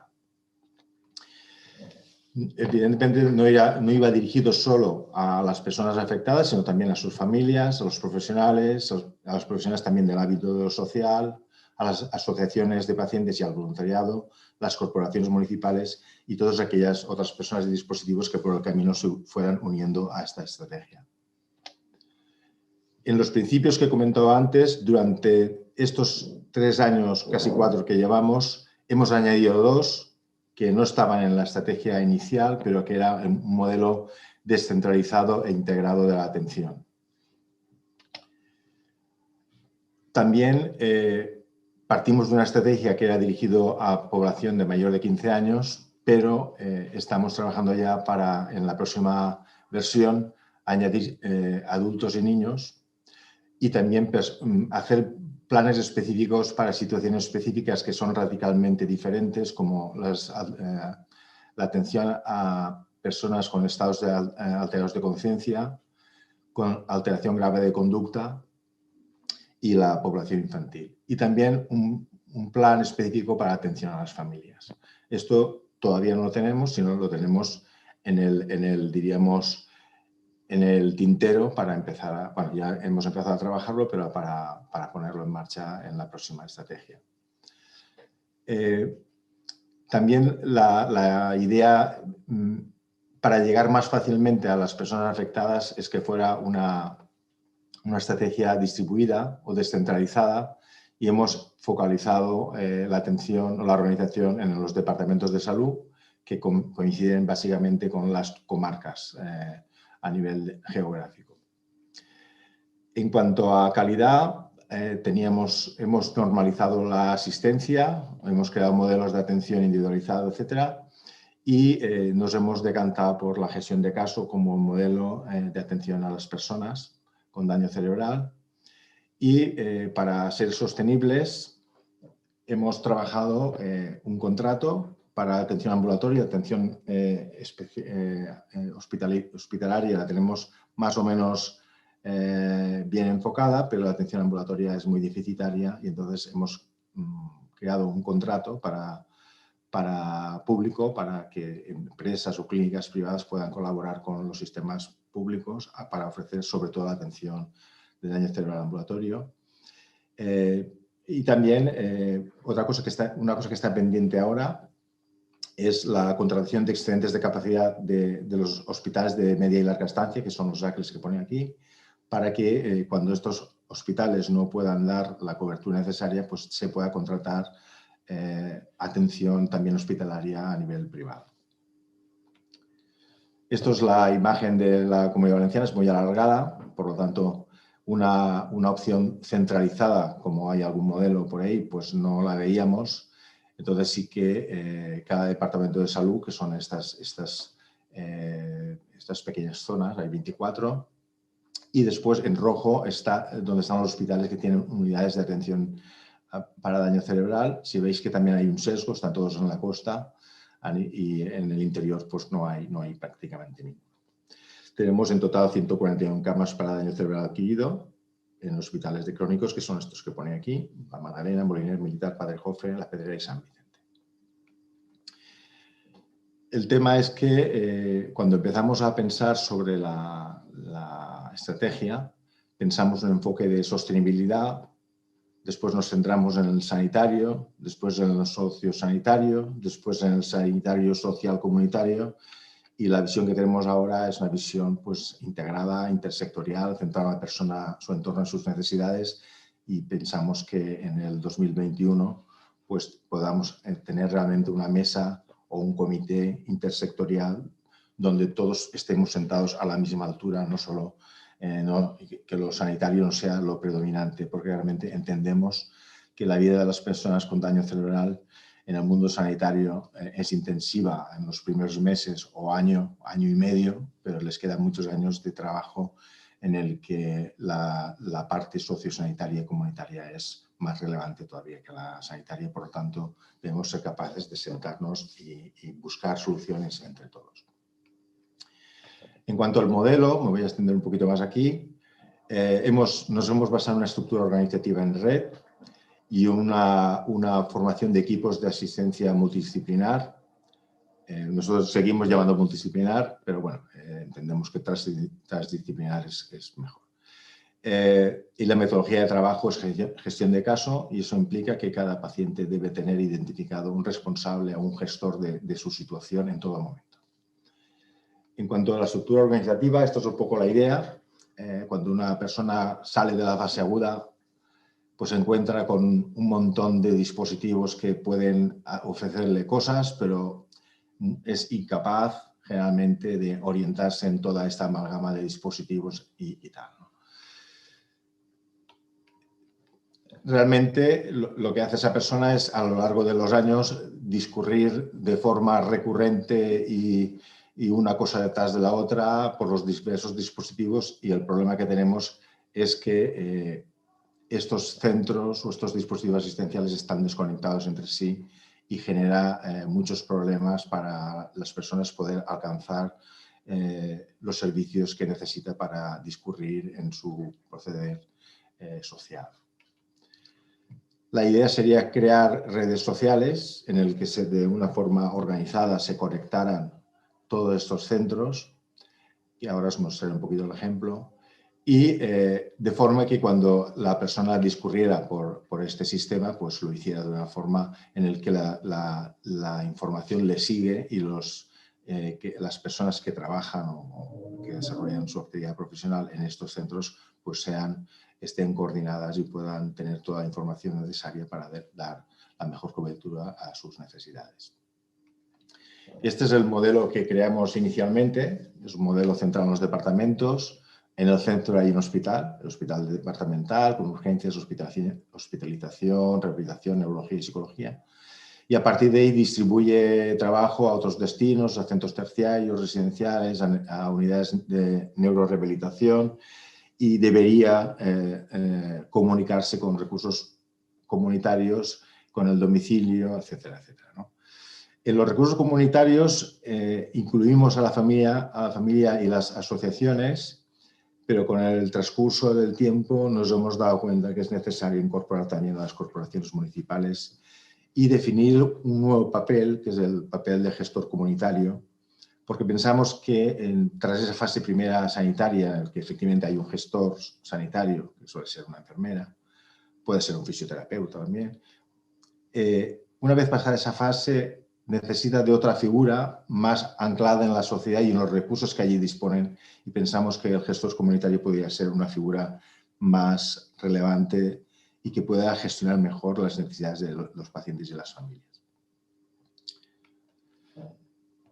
El modelo al que estamos transitando ahora es un modelo más centrado en la persona, en el que la persona está en el centro y todo va y viene alrededor de ella, y nos damos cuenta que hay diversos dispositivos que son necesariamente, que deben articularse de forma necesaria para dar un servicio, y después vemos que hay algunos centros en el que llegan y salen muchas flechas, como sería el EAP, que es el equipo de atención primaria, o el hogar, o domicilio, los recursos comunitarios y los recursos sociales, etc. Entonces, estamos trabajando un modelo de este tipo, más complejo, pero que quizá nos ayude mejor a ver cómo esa organización de la información debe discurrir de una forma más práctica, diríamos.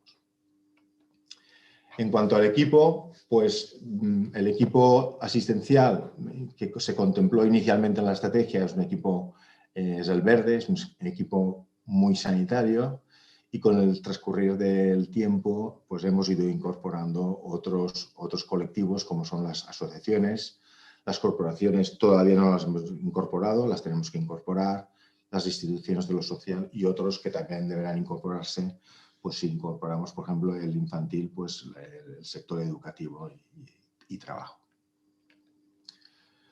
En cuanto a las estructuras funcionales, para que todo esto pueda realmente funcionar, pues hemos definido una serie de ellas. Una es la oficina autonómica de daño cerebral, que es la que engancha con diríamos, la organización de las direcciones generales de la Consejería de Sanidad, en este caso. Unos comités técnicos. Ahora estamos en el Comité Técnico 3 de daño cerebral, que se encarga de definir planes específicos, y hay un plan específico que es un grupo de trabajo para integración asistencial que está trabajando para que pues, el modelo anterior que os he comentado pues, realmente pueda definirse con detalle. También hay una comisión central de daño cerebral que al principio fue de toda la comunidad, pero al final la hemos dejado en provincial. Cada provincia, Castellón, Valencia y Alicante, tiene la suya, que trata de coordinar todas las iniciativas que hay en los distintos departamentos. Los consejos de red asistencial, con sus comités operativos de derivación, son el eje central, y después ya, trabajando con los pacientes, están los distintos dispositivos asistenciales, tanto sanitarios como sociales como comunitarios. Este sería un poco el esquema. En el centro están los consejos de red departamental. Hay 24, cada departamento tiene el suyo, y cada uno tiene además un comité operativo de derivación que trata de marcar el circuito de cada paciente. En cuanto al mapa estratégico, esto ha costado bastante definir porque había realidades muy distintas en cada departamento. Al final hemos logrado una homogeneización aceptable, de forma que en cada departamento los pacientes, los profesionales, etcétera, saben dónde debe ser atendido en cada paciente en cada momento según su situación. Nos falta centrar un poquito en la parte de mantenimiento de adaptación, en esa fase. Bueno, nosotros preferimos llamar fase de mantenimiento y adaptación en lugar de crónico, porque pensamos que refleja mejor la realidad de las personas en esa situación, en el sentido de que si no se les atiende empeora. y siempre hay opciones de mejorar la adaptación. Por lo tanto, pensamos que aunque es crónica, sigue siendo una fase activa. Bueno, pues estas estructuras de centros de atención diurna, estructuras sociales y municipales y hogares adaptados, todavía estamos pendientes de intentar ver cómo esto lo podemos organizar. En cuanto al control, seguimiento y garantía de calidad, el Comité Técnico de CA2, que fue previo al 3, se encargó de definir modelos de atención, modelos, como ha presentado Inmaculada, pues el modelo del CADAC básicamente es el que se adaptó, con pequeñas modificaciones para ajustar a nuestra realidad. Los consejos de red asistencial son los que coordinan y supervisan la asistencia en un departamento y envían informes periódicos a la Oficina Autonómica de Daño Cerebral. Los comités operativos de derivación aplican los criterios establecidos e individualizan los casos. La Oficina del Plan Estratégico, no del Plan Estratégico del Daño Cerebral, sino del Plan Estratégico del Plan de Salud, marca unos indicadores de calidad de funcionamiento que se aplican sobre todo a los hospitales, especialmente a los RACLES, los hospitales de media y larga estancia. Y el Comité Técnico de CA3 tenía que haber desarrollado un set de indicadores, pero esta labor se pospuso porque era prioritario definir otros tipos de elementos necesarios para llegar hasta ahí. En el Comité Técnico de CA3 se han integrado distintas profesiones y ámbitos, y a destacar que ahí hemos incorporado la participación de las asociaciones de pacientes afectados por daño cerebral. Hemos integrado la CIPI, es la Consejería de Igualdad y Políticas Inclusivas, que es la que lleva los temas sociales y de este tipo, y elementos también de la Consellería de Sanidad Universal y Salud Pública. Bien, estos consejos de red departamental quería destacar, porque esto fue una novedad cuando los implantamos, que al principio costó de entender por el sistema sanitario, el que hay una enfermera gestora de casos departamental, o la enfermera de enlace también, en algunos sitios se llama así, otros gestora de casos. Están los representantes de las unidades de daño cerebral a las que se derivan pacientes para neurorehabilitación. Es decir, hemos incorporado en estos consejos de red, que son los que definen cómo se organiza un departamento para atender al daño cerebral, hemos incorporado también a las clínicas privadas a las que derivamos pacientes, porque pensamos que era justo y necesario que estuviera ahí. En cuanto a la representación de la Consejería de Igualdad y Políticas Inclusivas, ha sido complicado, de hecho no se ha conseguido en todos los sitios, porque tienen una estructura organizativa muy diferente de la nuestra, de la sanitaria. En cuanto a representantes de la atención comunitaria, especialmente se han incorporado las asociaciones de afectados por daño cerebral y estamos viendo de qué forma podemos incluir también representantes del ámbito de las corporaciones municipales. Bien, esto es el planteamiento. Para futuro, pues pensamos que en la próxima estrategia debemos incluir la atención al daño cerebral en poblaciones especiales y en todas las edades, como he comentado antes. Un problema que no tenemos resuelto es la identificación de casos. No tenemos un código de daño cerebral adquirido que pueda identificar a las personas afectadas una vez pasada la fase aguda. Tenemos que hacer una integración de la atención inter y transsectorial, es decir, no solo sanitaria y social, hay más cosas que rascar ahí. Homogeneizar la atención, formar y difundir los contenidos de daño cerebral también en las personas y ciudadanos no implicados, es decir, que forma parte de la cultura general. Y validar e incorporar nuevos modelos de neurorehabilitación, como podría ser la telerehabilitación, que ha emergido con fuerza con esto del confinamiento, y los nuevos avances en tecnología. Le comenté a Irene pues que podríamos, esto lo voy a pasar porque el tiempo ya no me da de sí, cómo ha repercutido la pandemia en la atención al daño cerebral en la Comunidad Valenciana. Hemos hecho una encuesta a los 24 departamentos que nos explicaran y básicamente, en resumen, puede decirse que llamativamente se han reducido los ingresos en centros de agudos por patologías causantes de daño cerebral entre un 15 y 20%. En alguna comarca o departamento se ha llegado a reducir hasta un 60%. No sabemos exactamente por qué. Lógicamente se han reducido las derivaciones a los hospitales de media y larga estancia, donde se hace la neurorehabilitación en régimen hospitalario. Se han reducido las terapias hospitalarias, es decir, la rehabilitación que se hace en los hospitales, bien por reducción de aforo, por negativa de los no presentados, porque se han reducido los profesionales para crear equipos de contención o de reserva. También en algunos centros se han ocupado los gimnasios para hacer de UCI o de salas de hospitalización. Todo eso ha repercutido en una reducción de la rehabilitación de los pacientes. También se han interrumpido técnicas como, por ejemplo, la toxina botulínica.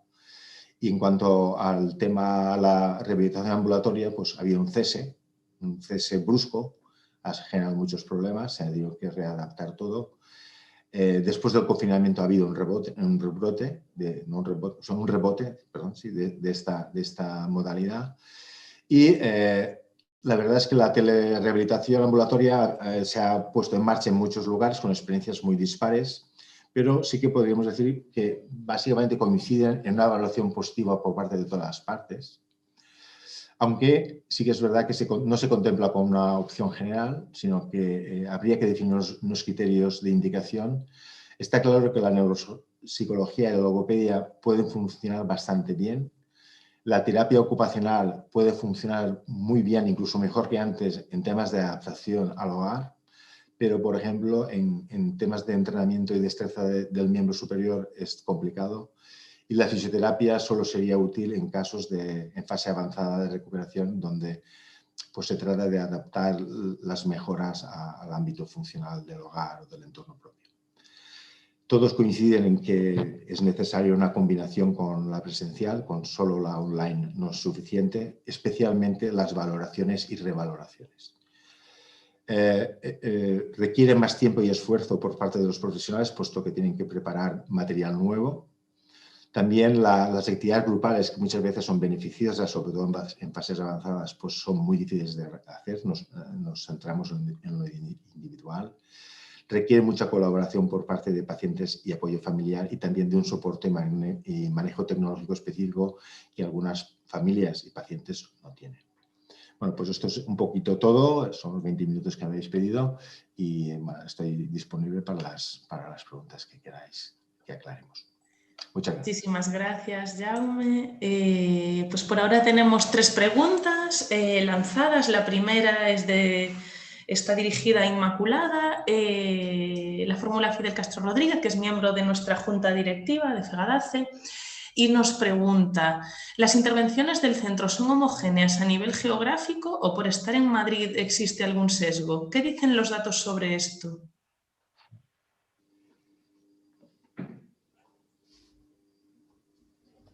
El sonido, por favor. Ya.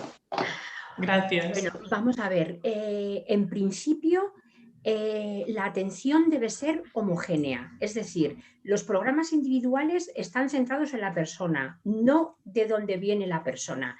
Sin embargo, tengo que deciros que hay determinados programas que son más fáciles, entre comillas, de llevar. Por ejemplo, es cierto que si tú vienes de Galicia, tienes obligatoriamente que optar a una plaza residencial. Bueno, obligatoriamente, hay veces que no es así, pero la mayoría. Esto quiere decir que las plazas ambulatorias pues, están más fáciles para los de la Comunidad de Madrid. ¿Y esto qué conlleva? Un ejemplo, pues que podemos trabajar mucho más directamente, pues a lo mejor los itinerarios de ida y vuelta de casa. Pero esto no quiere decir que a las personas de fuera de la Comunidad de Madrid no se trabajen. Desde luego, las nuevas tecnologías nos han dado un apoyo tremendo. Cuando empezó el centro, que todavía, o sea, estoy hablando hace casi 20 años, esto no estaba tan desarrollado, pues no teníamos la posibilidad, por ejemplo, de terapia ocupacional, de grabar el domicilio para poder asesorar sobre adaptaciones de la casa. Las adaptaciones de la casa se quedaban para los cercanos al centro. Ahora esto no es así. Entonces, en principio, yo diría que no repercute. Repercute más en algo externo. Pero bueno, estamos en la Comunidad de Madrid. No sé si he contestado con esto. Yo creo que sí, ¿no? Bueno, si quiere hacer alguna réplica, no hay ningún problema, que sigue el chat abierto. De todos modos, ha formulado otra pregunta, tanto para ti como para Francisco. Nos dice: ¿la capacidad actual de su centro permite atender a todas las personas con DCA que solicitan atención y entran dentro de los criterios de atención? En caso contrario, ¿Cuál estiman que pueden ser las personas que no son finalmente atendidas por limitación de plazas? ¿Y cuál cree que sería el número de plazas o de centros adecuado a nivel nacional para atender las necesidades actuales? ¿Empiezo? Bien. ¿Empiezo yo, Fran? Bueno, desde luego en el CEADAC, por la peculiaridad de las plazas temporales, nunca ocurre el no tener plaza. Siempre lo que pasa es que tiene que salir una persona para poder entrar otra. Pero no, yo creo que no ha llegado el momento de decir estamos a tope de plazas, porque no es un concepto de residencia. En la residencia sí que te puede ocurrir eso, que tienes lista de espera. Nosotros atendemos a más de 300 personas al año, ¿vale?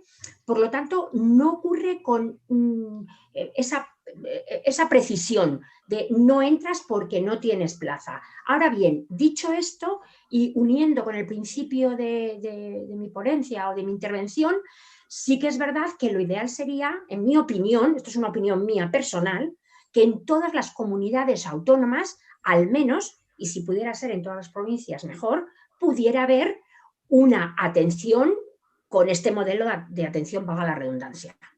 Yo me parece que sería lo ideal, que estemos cerca al ciudadano, que tú que eres de Lugo no te tengas que venir a Madrid al CEADAC, sino que tengas un centro cercano, porque además con el modelo este de integración comunitaria, que lo que trabajas es volver a la integración a tu sitio, a tu comunidad, a tu entorno, pues es mucho más fácil de trabajar. Fran, te paso la palabra. Sí, pues sin duda, pues aquí en el centro de Bergondo sucede algo muy semejante. Es decir, sí se pueden dar situaciones de personas que solicitan plaza, pero no cumplen con los requisitos de ingreso. Aquellas personas que sí cumplen con los requisitos el de ingreso, siempre tienen plaza. Puede haber puntualmente en algún año o en algún momento que están ocupadas en todas las plazas, pero eso solo revierte en un retraso en el ingreso. Se puede retrasar un poquito, pero en ningún caso se quedaría sin plaza. Por lo menos esta es la experiencia con la que llevamos viviendo desde que nos hemos puesto en marcha hace prácticamente 15 años. Pues lo mismo, si Fidel quiere hacer alguna réplica o así, ya nos la formula.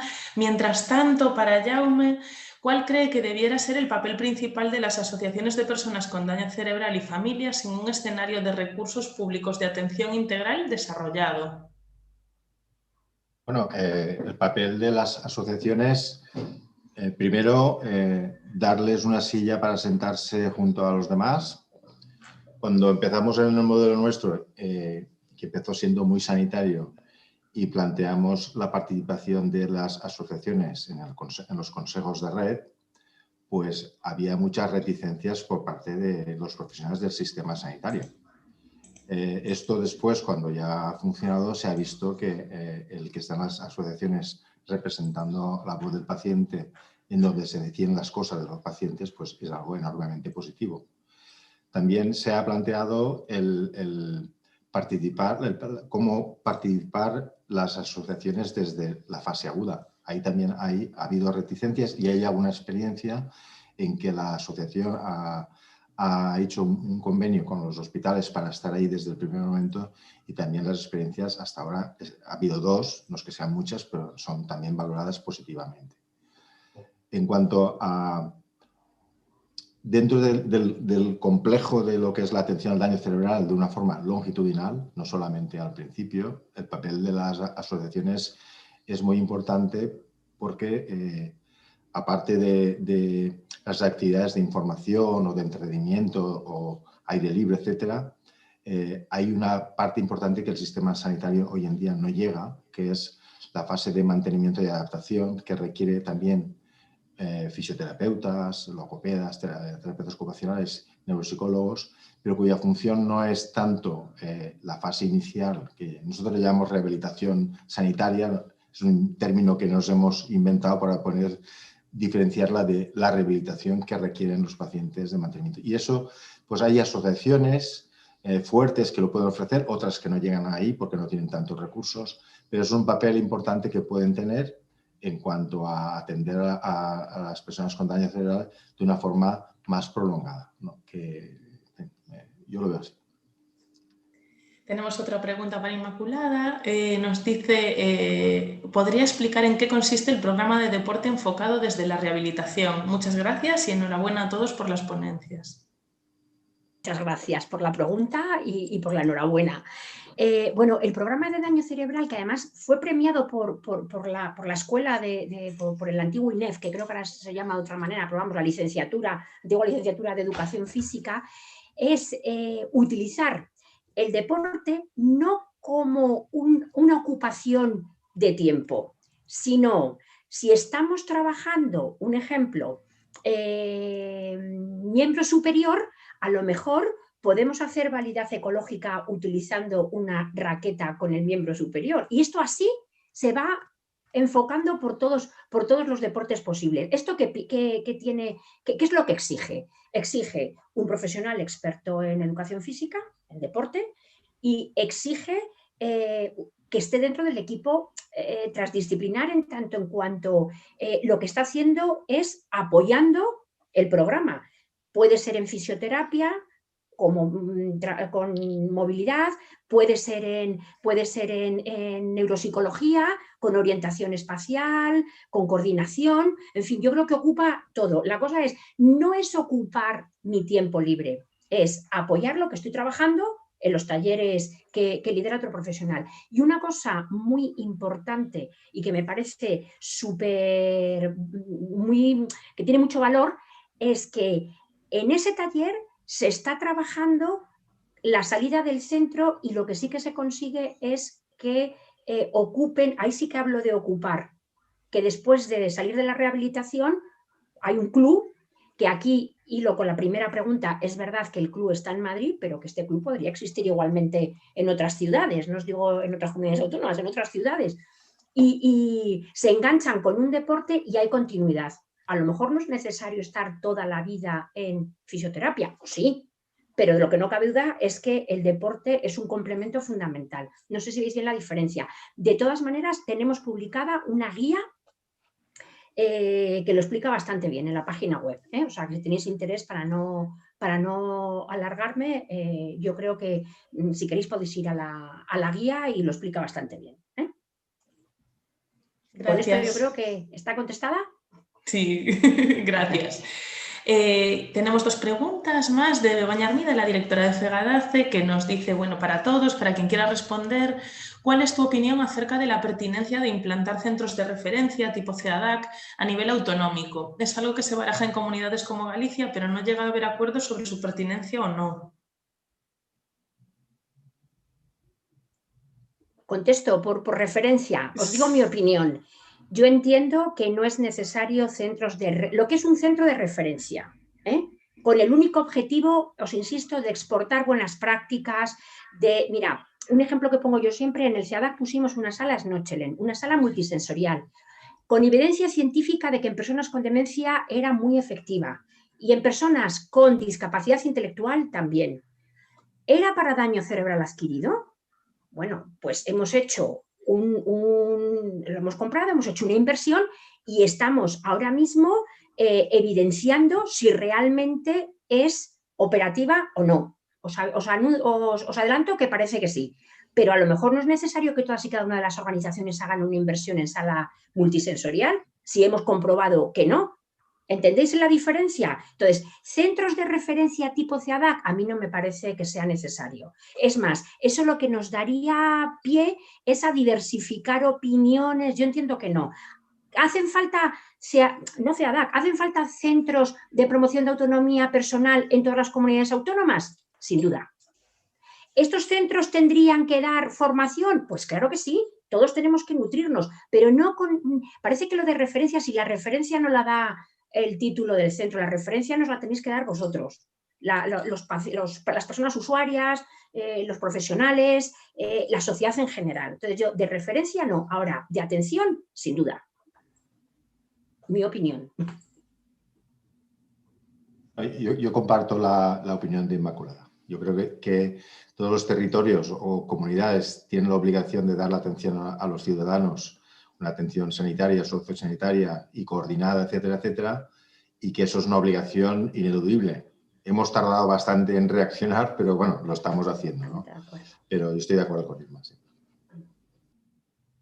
Y yo que totalmente de acuerdo con lo que ha expuesto Inmaculada. Yo creo que todas las comunidades autónomas tienen que dar la atención a las personas con daño cerebral que lo requieren en sus diferentes fases, pero eso no tiene nada que ver con un centro de referencia estatal que debe de trabajar más para la gestión del conocimiento, para las buenas prácticas, pues para un montón de servicios de referencia que deben de nutrir a todas esas, a todos esos centros que se puedan poner en marcha a nivel de comunidades autónomas. Yo coincido plenamente con el enfoque de Inmaculada. Por lo mismo, por no desentonar, no, yo creo que estamos todos de acuerdo con Inma. Al final lo que hacemos si no es dispersar esas curvas de conocimiento, ¿no? También cuanto más conocimiento centralizado haya del que nos podamos nutrir todos, sin duda mucho mejor. Al final es la unión hace la fuerza. Lo que tiene que estar descentralizada es la atención, sin duda, y garantizada con unos mínimos, ¿verdad?, homogéneos a nivel de todo el territorio. Yo ahí comparto, pero dispersar esfuerzos en conocimiento, en generar buenas prácticas, nos resta. Dice Begoña, genial, totalmente de acuerdo con la respuesta de Inma y con el resto. Y os lanzo la última pregunta que tenemos, cuando menos por ahora, también de ella para Montse y para Jaume. En vuestros respectivos territorios, ¿de qué consejería ha partido la iniciativa de organizar la atención al DCA de forma integral? Dice, entiendo que ha sido la de sanidad, pero en algún caso ha sido políticas sociales, y si no ha sido política social, ¿cómo están organizando en la práctica y de forma efectiva la coordinación entre ambos sectores? ¿Existen departamentos de coordinación sociosanitaria en ambas consejerías?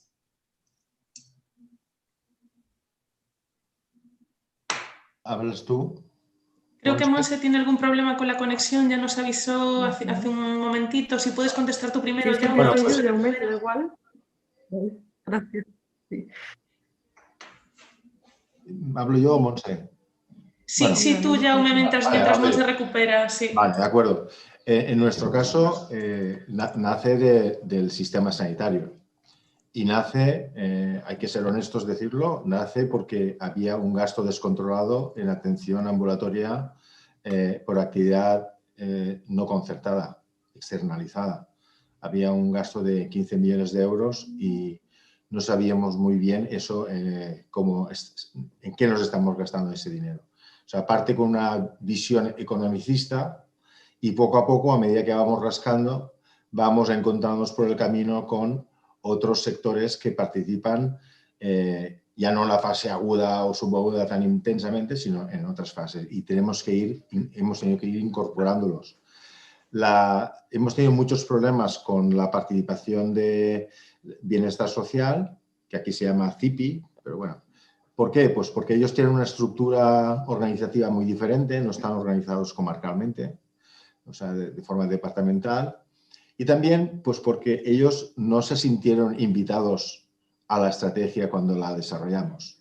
Eso lo hemos aprendido y en la revisión de la estrategia, en la mesa estarán ellos en primer lugar, pues en primer lugar desde el principio, no en primer lugar, pero también habrán otros sectores que nos hemos dejado, como el sector municipal, o sea, las corporaciones municipales, representantes de las ciudades y los pueblos, porque al final es donde vive la gente y tienen también una responsabilidad en ofrecer servicios para personas con problemas de movilidad o de comunicación, etcétera, etcétera. He vuelto, ¿me oís bien? Sí, ahora sí, Monse. De repente bloqueada. Pues un poco similar a lo que decía Jaume, quizá no con ese primer anhelo más economicista, pero sí surgió la iniciativa de Servicio Navarro de Salud, en este caso también, desde la parte más sanitaria. Igual, no tanto con un único criterio más económico, pero sí desde la necesidad que percibimos, ¿no? Cuando acabamos nuestro proceso de atención y ahora qué, somos conscientes de que no damos una buena respuesta a toda la fase de cronicidad, somos muy conscientes de eso y necesitamos mucho también de la otra parte, ¿no?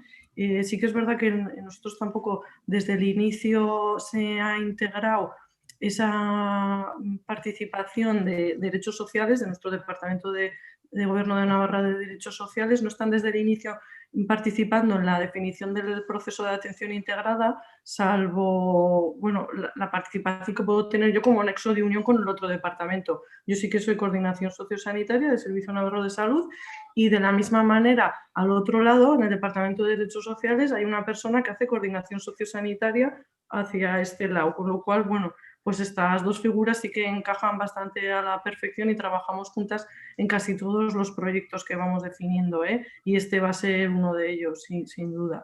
Pero la iniciativa ha partido de salud igualmente. Bueno, pues nos dice Begoña, muchísimas gracias por las respuestas y por lo que nos habéis compartido hoy. Y como no hay más preguntas, pues os agradecemos muchísimo a los cuatro haber estado con nosotros esta tarde. Y nada, vamos a dejar paso a las dos intervenciones que tenemos de clausura. Va a volver a incorporarse el presidente de FEGADACE, Luciano Fernández, y contamos también con el director general de Políticas de Discapacidad, Jesús Celada. Muchas gracias por incorporarte, Jesús. Y nada, os dejo en primer lugar con Luciano, que está por aquí de vuelta. Pues nada, muchas gracias, Irene. Pues antes de nada agradecer la presencia, la incorporación del director general de Políticas de Discapacidad del Ministerio de Derechos Sociales y Agenda 2030, don Jesús Celada, que cerrará estas jornadas. Gracias, Jesús, por tu permanente disposición y apoyo.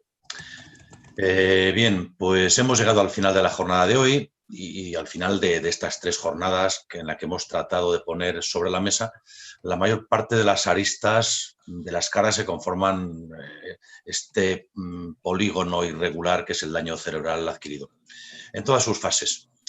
Quiero agradecer de nuevo las intervenciones de las y de los panelistas que nos han llevado pues, por caminos muy interesantes que van desde la referencia y la investigación que nos ha mostrado Inma desde el Centro de Referencia Estatal, desde el CEADAC, hasta las reflexiones todas muy, muy interesantes por parte de Francisco, de Montserrat o de Jaume. Creo que al menos para mí me llevo en la mochila unas reflexiones de gran interés para el futuro. Hemos escuchado cifras muy elevadas que nos muestran la gran prevalencia del daño cerebral, que lleva a una gran demanda de atención. Sin embargo, estas cifras y esta gran demanda de atención contrastan con la poca cantidad de recursos disponibles para el universo de personas del que estamos hablando. Y obviamente Galicia pues, no va a ser ajena a esta situación. No estamos fuera de ese contexto. Hemos escuchado también hablar de carácter transdisciplinar de la atención, como nos decía, de ese palabra que nos decía Inma, pero que también se ha comentado en días anteriores, centrando precisamente esa atención en la persona y en la familia, de la que todos, de la familia me refiero, nos han comentado y hemos hablado de su importancia, ¿no? Tanto en la parte de prestarle atención y que también sea parte de atención, como de la inclusión de las personas con daño cerebral y que la familia apoye toda esa inclusión. Me parece muy relevante el acuerdo unánime de que todas las personas participantes de distintos y variados perfiles profesionales que han manifestado la necesidad de acometer lo que para FEGADACE es una necesidad y una prioridad, y no es otra cosa que un plan de atención integrada al daño cerebral en Galicia, en el que tengan voz todos los grupos concernidos, pero también, obviamente, como comentaba Jaume, las familias, las personas y el movimiento asociativo. Ahora, en la situación que estamos atravesando, pues hemos detectado y lo hemos comprobado en esta situación pandémica, las necesidades y las carencias de atención que tienen las personas con daño cerebral y sus familias. Se ha puesto de manifiesto esta carencia. Y por eso se hace necesario el impulso precisamente de este plan, primero de un plan estatal, ¿no?, de atención al daño cerebral. Y ese plan debe cobijar todas las iniciativas territoriales, que dé cobertura a todas y cada una de ellas. Hemos comprobado que habiendo voluntad política, además, organismos, y ahora aquí tenemos al director general, como comisiones interterritoriales, que hasta ahora pues, nadie sabía que existían, pues pueden ser herramientas magníficas para dar respuesta coordinada a este tipo de iniciativas y a las inquietudes de todos los territorios. en este caso, pues a los modelos de atención sociosanitaria de daño cerebral, que no tienen por qué ser iguales en todos los territorios. Tampoco buscamos con esto la uniformidad ni el café para todos, pero que sí deben resolver las necesidades reales de las personas con daño cerebral y de sus familias y dimensionar, por supuesto, los recursos necesarios de atención y de inclusión. Por mi parte, pues nada más, muchísimas gracias y os dejo con el director general, con Jesús Celada. Pues muchas gracias, Luciano, por tus palabras y agradecer a FEGADACE que, bueno, pues me hayáis invitado a la clausura de esta tercera jornada. Ya estuve con vosotras y con vosotros hace un par de años allí en Galicia y fue un placer acompañaros y, bueno, pues una pena no podernos ver físicamente porque sabéis que hubiera ido gustosamente, pero nos tenemos que ver de esta manera virtual, ¿no? Aprovecho también para saludar a Inma, la directora del centro de referencia, que tengo con ella muy buena relación y hacía también tiempo que no nos veíamos, así que Inma, un abrazo y un saludo fuerte. La verdad es que estamos llegando a finales de este raro año que es el 2020 y tocará poner un hashtag, ¿no? al 2020 y sin duda el hashtag que conocemos y que será el referente pues va a ser el COVID, ¿no? Cuando resulta que pensábamos que nuestro modelo social y sanitario pues era un modelo muy sólido con una muy buena base, ¿no? de una roca dura y férrea, resulta que nos hemos encontrado que ha venido un tsunami, un terremoto grande y sus consecuencias y ese sustento social y sanitario pues no era tampoco tan fuerte como pensábamos, ¿no? Y la arena que había debajo pues es débil, ¿no? Conviene, he seguido con mucho interés las ponencias de las comunidades autónomas, pero creo que sí que convendría pues ponernos un poco en situación, ¿no? Para ir llegando con mayor detalle a lo que ha sucedido. Empezamos el año pues con una crisis mundial importante que todavía hoy con un día electoral como hay en Estados Unidos pues todavía colea, un enfrentamiento entre Estados Unidos y los países anglosajones con los países asiáticos. Nos encontramos también una Unión Europea a principios de año con unas instituciones a medio camino de formación. No había, en aquel momento todavía no estaban consolidadas las instituciones, no había un presupuesto de la Unión Europea, que luego, bueno, pues parece que al final nos va a venir muy bien que lo haya, pero no lo había. Había un Brexit, un país importante y con un peso muy importante que se va de la Unión Europea. El contexto en España, pues tampoco podemos olvidarlo. Un gobierno de coalición, primera vez que se hace en España un gobierno de estas características, que toma la iniciativa, que bueno, acaba de aterrizar en los ministerios, con un partido político, un grupo político que por primera vez llega a las instituciones y que, por lo tanto, también eso es un hecho a tener en cuenta en qué contexto nos llega la pandemia, ¿no?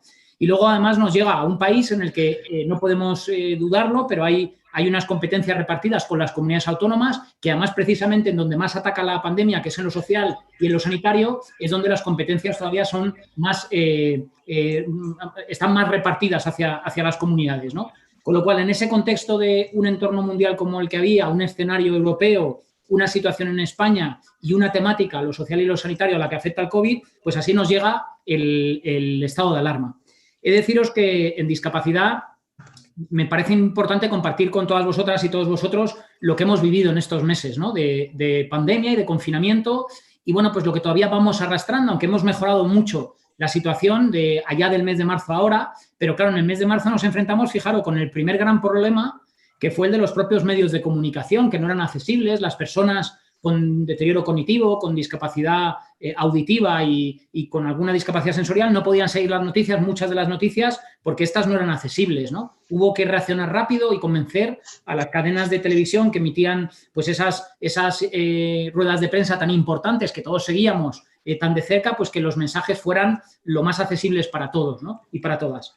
El segundo hecho, pues fueron que también el de los paseos terapéuticos, bueno, pues porque el Real Decreto del estado de alarma no dejaba muy claro si personas que el hecho de estar confinadas les generaba mucha inquietud, mucho nerviosismo, trastornos del comportamiento, pues no quedaba claro si estas personas acompañadas de sus familias podían salir a la calle. Pues tuvimos también que reaccionar rápidamente desde la dirección y emitir una interpretación del estado de alarma, que fue pocos días después de su publicación, del 14 de marzo, permitiendo que las familias pudieran pues pasear, hacer esos paseos terapéuticos con personas con discapacidad que tuvieran esa problemática, ¿no? de verse como su estado de confinamiento en casa pues generaba pues mucha inquietud y mucho nerviosismo, ¿no?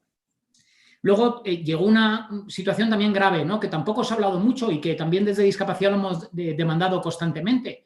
Y es que las residencias, siempre hemos hablado de las residencias de personas mayores, pero las residencias de personas con discapacidad también se han visto afectadas y ha habido contagios en profesionales que no han podido ser repuestos y, por lo tanto, pues se quedaban totalmente desatendidas, ¿no? Y, por supuesto, contagios también en las personas que allí residían.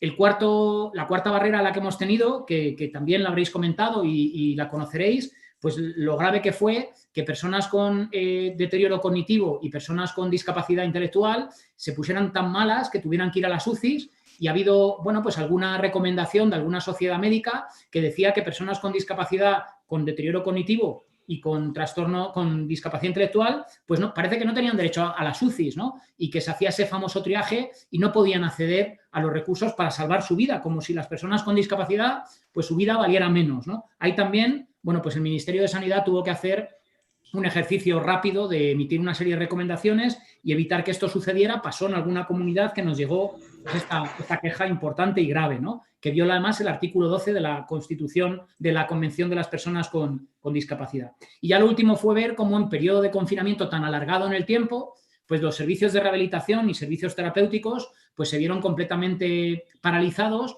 y que personas con una discapacidad, con discapacidades concretas, sobre todo esas discapacidades que están muy presentes en el entorno social y en el entorno sanitario, que requieren de un sistema sociosanitario fuerte y consolidado, pues veían cómo pues no podían ser atendidas, ¿no? Y estar atendidas, y hubo que reactivarlas lo antes posible según evolucionaban los estados de alarma. Pues de todo esto hemos sacado conclusiones. He de decir también y agradecer, por supuesto, a FEDACE y al resto de entidades de las personas con discapacidad, que desde el minuto 1 rápidamente pues mostraron su plena predisposición a trabajar con la administración y a compartir sus necesidades y sus problemáticas, pues para lo antes posible buscar soluciones, ¿no? Y aquí decir que en todo momento hemos estado en contacto la Dirección General y la Secretaría de Estado y el Ministerio con todas las entidades, pues como no podía ser menos, ¿no? Pero entre las conclusiones que sacamos, fijaros, yo hay una que ha salido también aquí, lo comentaba antes Montserrat, ¿no? Ha sido otra de las cuestiones que yo también cito mucho, y es lo poco que reconocemos en España el papel de los profesionales del ámbito social, ¿no? Nos creemos que los sanitarios, y parece que es verdad, ¿no? Que tenemos a los mejores profesionales del mundo, quizá no con los mejores medios, pero sí a los mejores profesionales de Europa, desde luego, y entre los mejores del mundo. Incluso hemos sacado pecho muchos años hasta ahora, pues porque nuestros profesionales sanitarios eran exportados a otros países, pero nunca nos acordamos de los profesionales del ámbito social. Y precisamente en pandemia hemos visto cómo muchas personas, como antes decía Monse, trabajadores, trabajadoras sociales, terapeutas ocupacionales, educadores sociales, psicólogos, logopedas, personas que os dedicáis al ámbito de lo social, muy pocas veces se reconoce que en España tenemos también a los mejores y a las mejores profesionales del ámbito social. Luego, es una de las importantes conclusiones que sacamos después de estos meses, ¿no? La segunda, como antes apuntaba, el papel de las entidades sociales. He tenido la suerte de viajar pues, por muchos países del mundo, y es verdad que siempre nos reconocen como un país donde el tejido asociativo en torno a la discapacidad es muy potente, es fuerte. La agenda de la discapacidad en España es constante, Inma lo sabe. Tenemos actos constantemente en el ámbito de la discapacidad. Y es verdad que esto, digo, no es ejemplo para otros países que no tienen la suerte de tener un tejido asociativo tan potente. Es verdad que el tejido asociativo exige también reinventarse, ¿no? En épocas precisamente, como antes apuntabais, donde hay pues, mayor austeridad económica por parte de las administraciones, por parte del sector privado también, no llegan muchas veces las aportaciones económicas suficientes, y es importante que el tejido social, asociativo, pues busque pues, mayores sinergias entre las entidades, busque recursos y fuentes también fuera de nuestros países, que también hay proyectos interesantes, y ahí es donde tenemos que colaborar y crear los puentes adecuados la administración, ¿no? Tercer punto también que hay que sacamos como conclusión, y lo habéis comentado, es reforzar las relaciones, o por lo menos la coordinación entre el Estado y las comunidades autónomas. Es muy importante que las reforcemos, ¿no? Hemos sido conscientes ahora, de manera pública, los que trabajamos en este sector, ya lo conocíamos en el Ministerio, pues el papel tan importante que juegan las comunidades autónomas en España. Es más, en discapacidad, como bien sabéis, en el año 2017 hubo una sentencia que obliga a que el dinero del IRPF, que hasta entonces, durante 30 años, lo distribuía el Estado de manera que coordinaba las políticas de acción social a través de las entidades sociales, en el 2017 hubo una sentencia que nos obliga a que parte de esas subvenciones vayan a las comunidades, con lo cual ya hay que poner de manifiesto ese importante papel. Deciros y anunciaros que en este sentido la Dirección General de Discapacidad va a poner en marcha ahora en próximas semanas una reunión de coordinación territorial del ámbito de la discapacidad. Existen mesas territoriales de lo social en la que vienen y participan consejeras y consejeros de lo social de todas las comunidades autónomas. Existen mesas, por ejemplo, también del ámbito de la juventud. Hay una territorial de manera temática solo en la juventud que dirige y que coordina la Dirección General del INJUVE, pero fijaros que en congruencia en discapacidad no tenemos una reunión territorial. No existe ningún foro en el que nos veamos directoras y directores de políticas de discapacidad de las comunidades autónomas para compartir precisamente, además, entre otros aspectos, la coordinación sociosanitaria, ¿no? Yo muchas veces debato y participo en mesas donde se pone en duda si la coordinación es muy efectiva o no. Yo siempre cuento que es verdad que pocas competencias tenemos desde el Estado, nada más que sentar unas bases mínimas y es competencia luego de las comunidades desarrollarlas, ¿no? Y cuando alguna entidad pues nos ponéis contra la pared, como no puede ser menos respecto a esta cuestión, yo siempre comento y digo lo mismo, es decir, hay que ir también a las comunidades autónomas a exigirles, a ponerles contra la pared para que su coordinación sociosanitaria en el ámbito autonómico sea factible, ¿no? Bueno, pues vamos a poner en marcha esa mesa territorial de la discapacidad que consideramos que es importante de cara a todo lo que ha sucedido y a lo que pueda suceder en el futuro, porque hay además un montón de cuestiones en el ámbito de la discapacidad que tratar, ¿no? Y por último hay que revisar el modelo sociosanitario, que eso lo habéis comentado ahora, ¿no? Las residencias, la atención en las residencias pues ha puesto en duda ahora mismo con la situación de la pandemia. Queda por desarrollar una figura que es la asistencia personal, que es fundamental, la recoge la ley de dependencia y la asistencia personal está implementada de una manera muy desigual entre las comunidades autónomas. Una figura además que da pie a lo que comentaba antes Inma, ¿no? Que es la autonomía personal.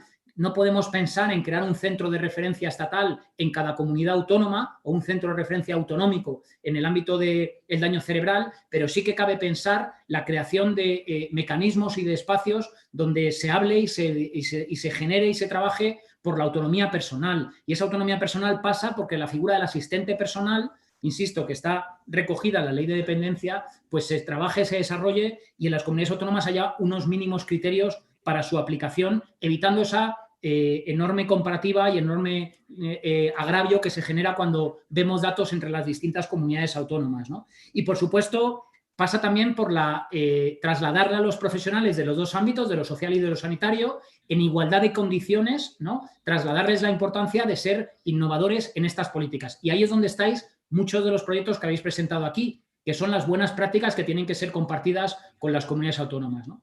Todo lo que he contado vale para muchas discapacidades, evidentemente, pero en daño cerebral, con Luciano y con el equipo lo he compartido estos meses. La falta de accesibilidad a los medios de comunicación, el tema de los paseos terapéuticos también, personas con daño cerebral, las residencias, la imposibilidad de acceder a las UCIs, la falta de servicios que en el momento en el que nos desconfinan todavía no se habían puesto en marcha. Bueno, en definitiva, como veis, la discapacidad que genera el daño cerebral ha sido de las más afectadas por el COVID y desde luego hay que seguir trabajando pues, para que esto, que parece que la situación pues, se nos alarga más de lo previsto, pues aminorar los efectos en toda la población en general y por supuesto a las personas con daño cerebral, ¿no?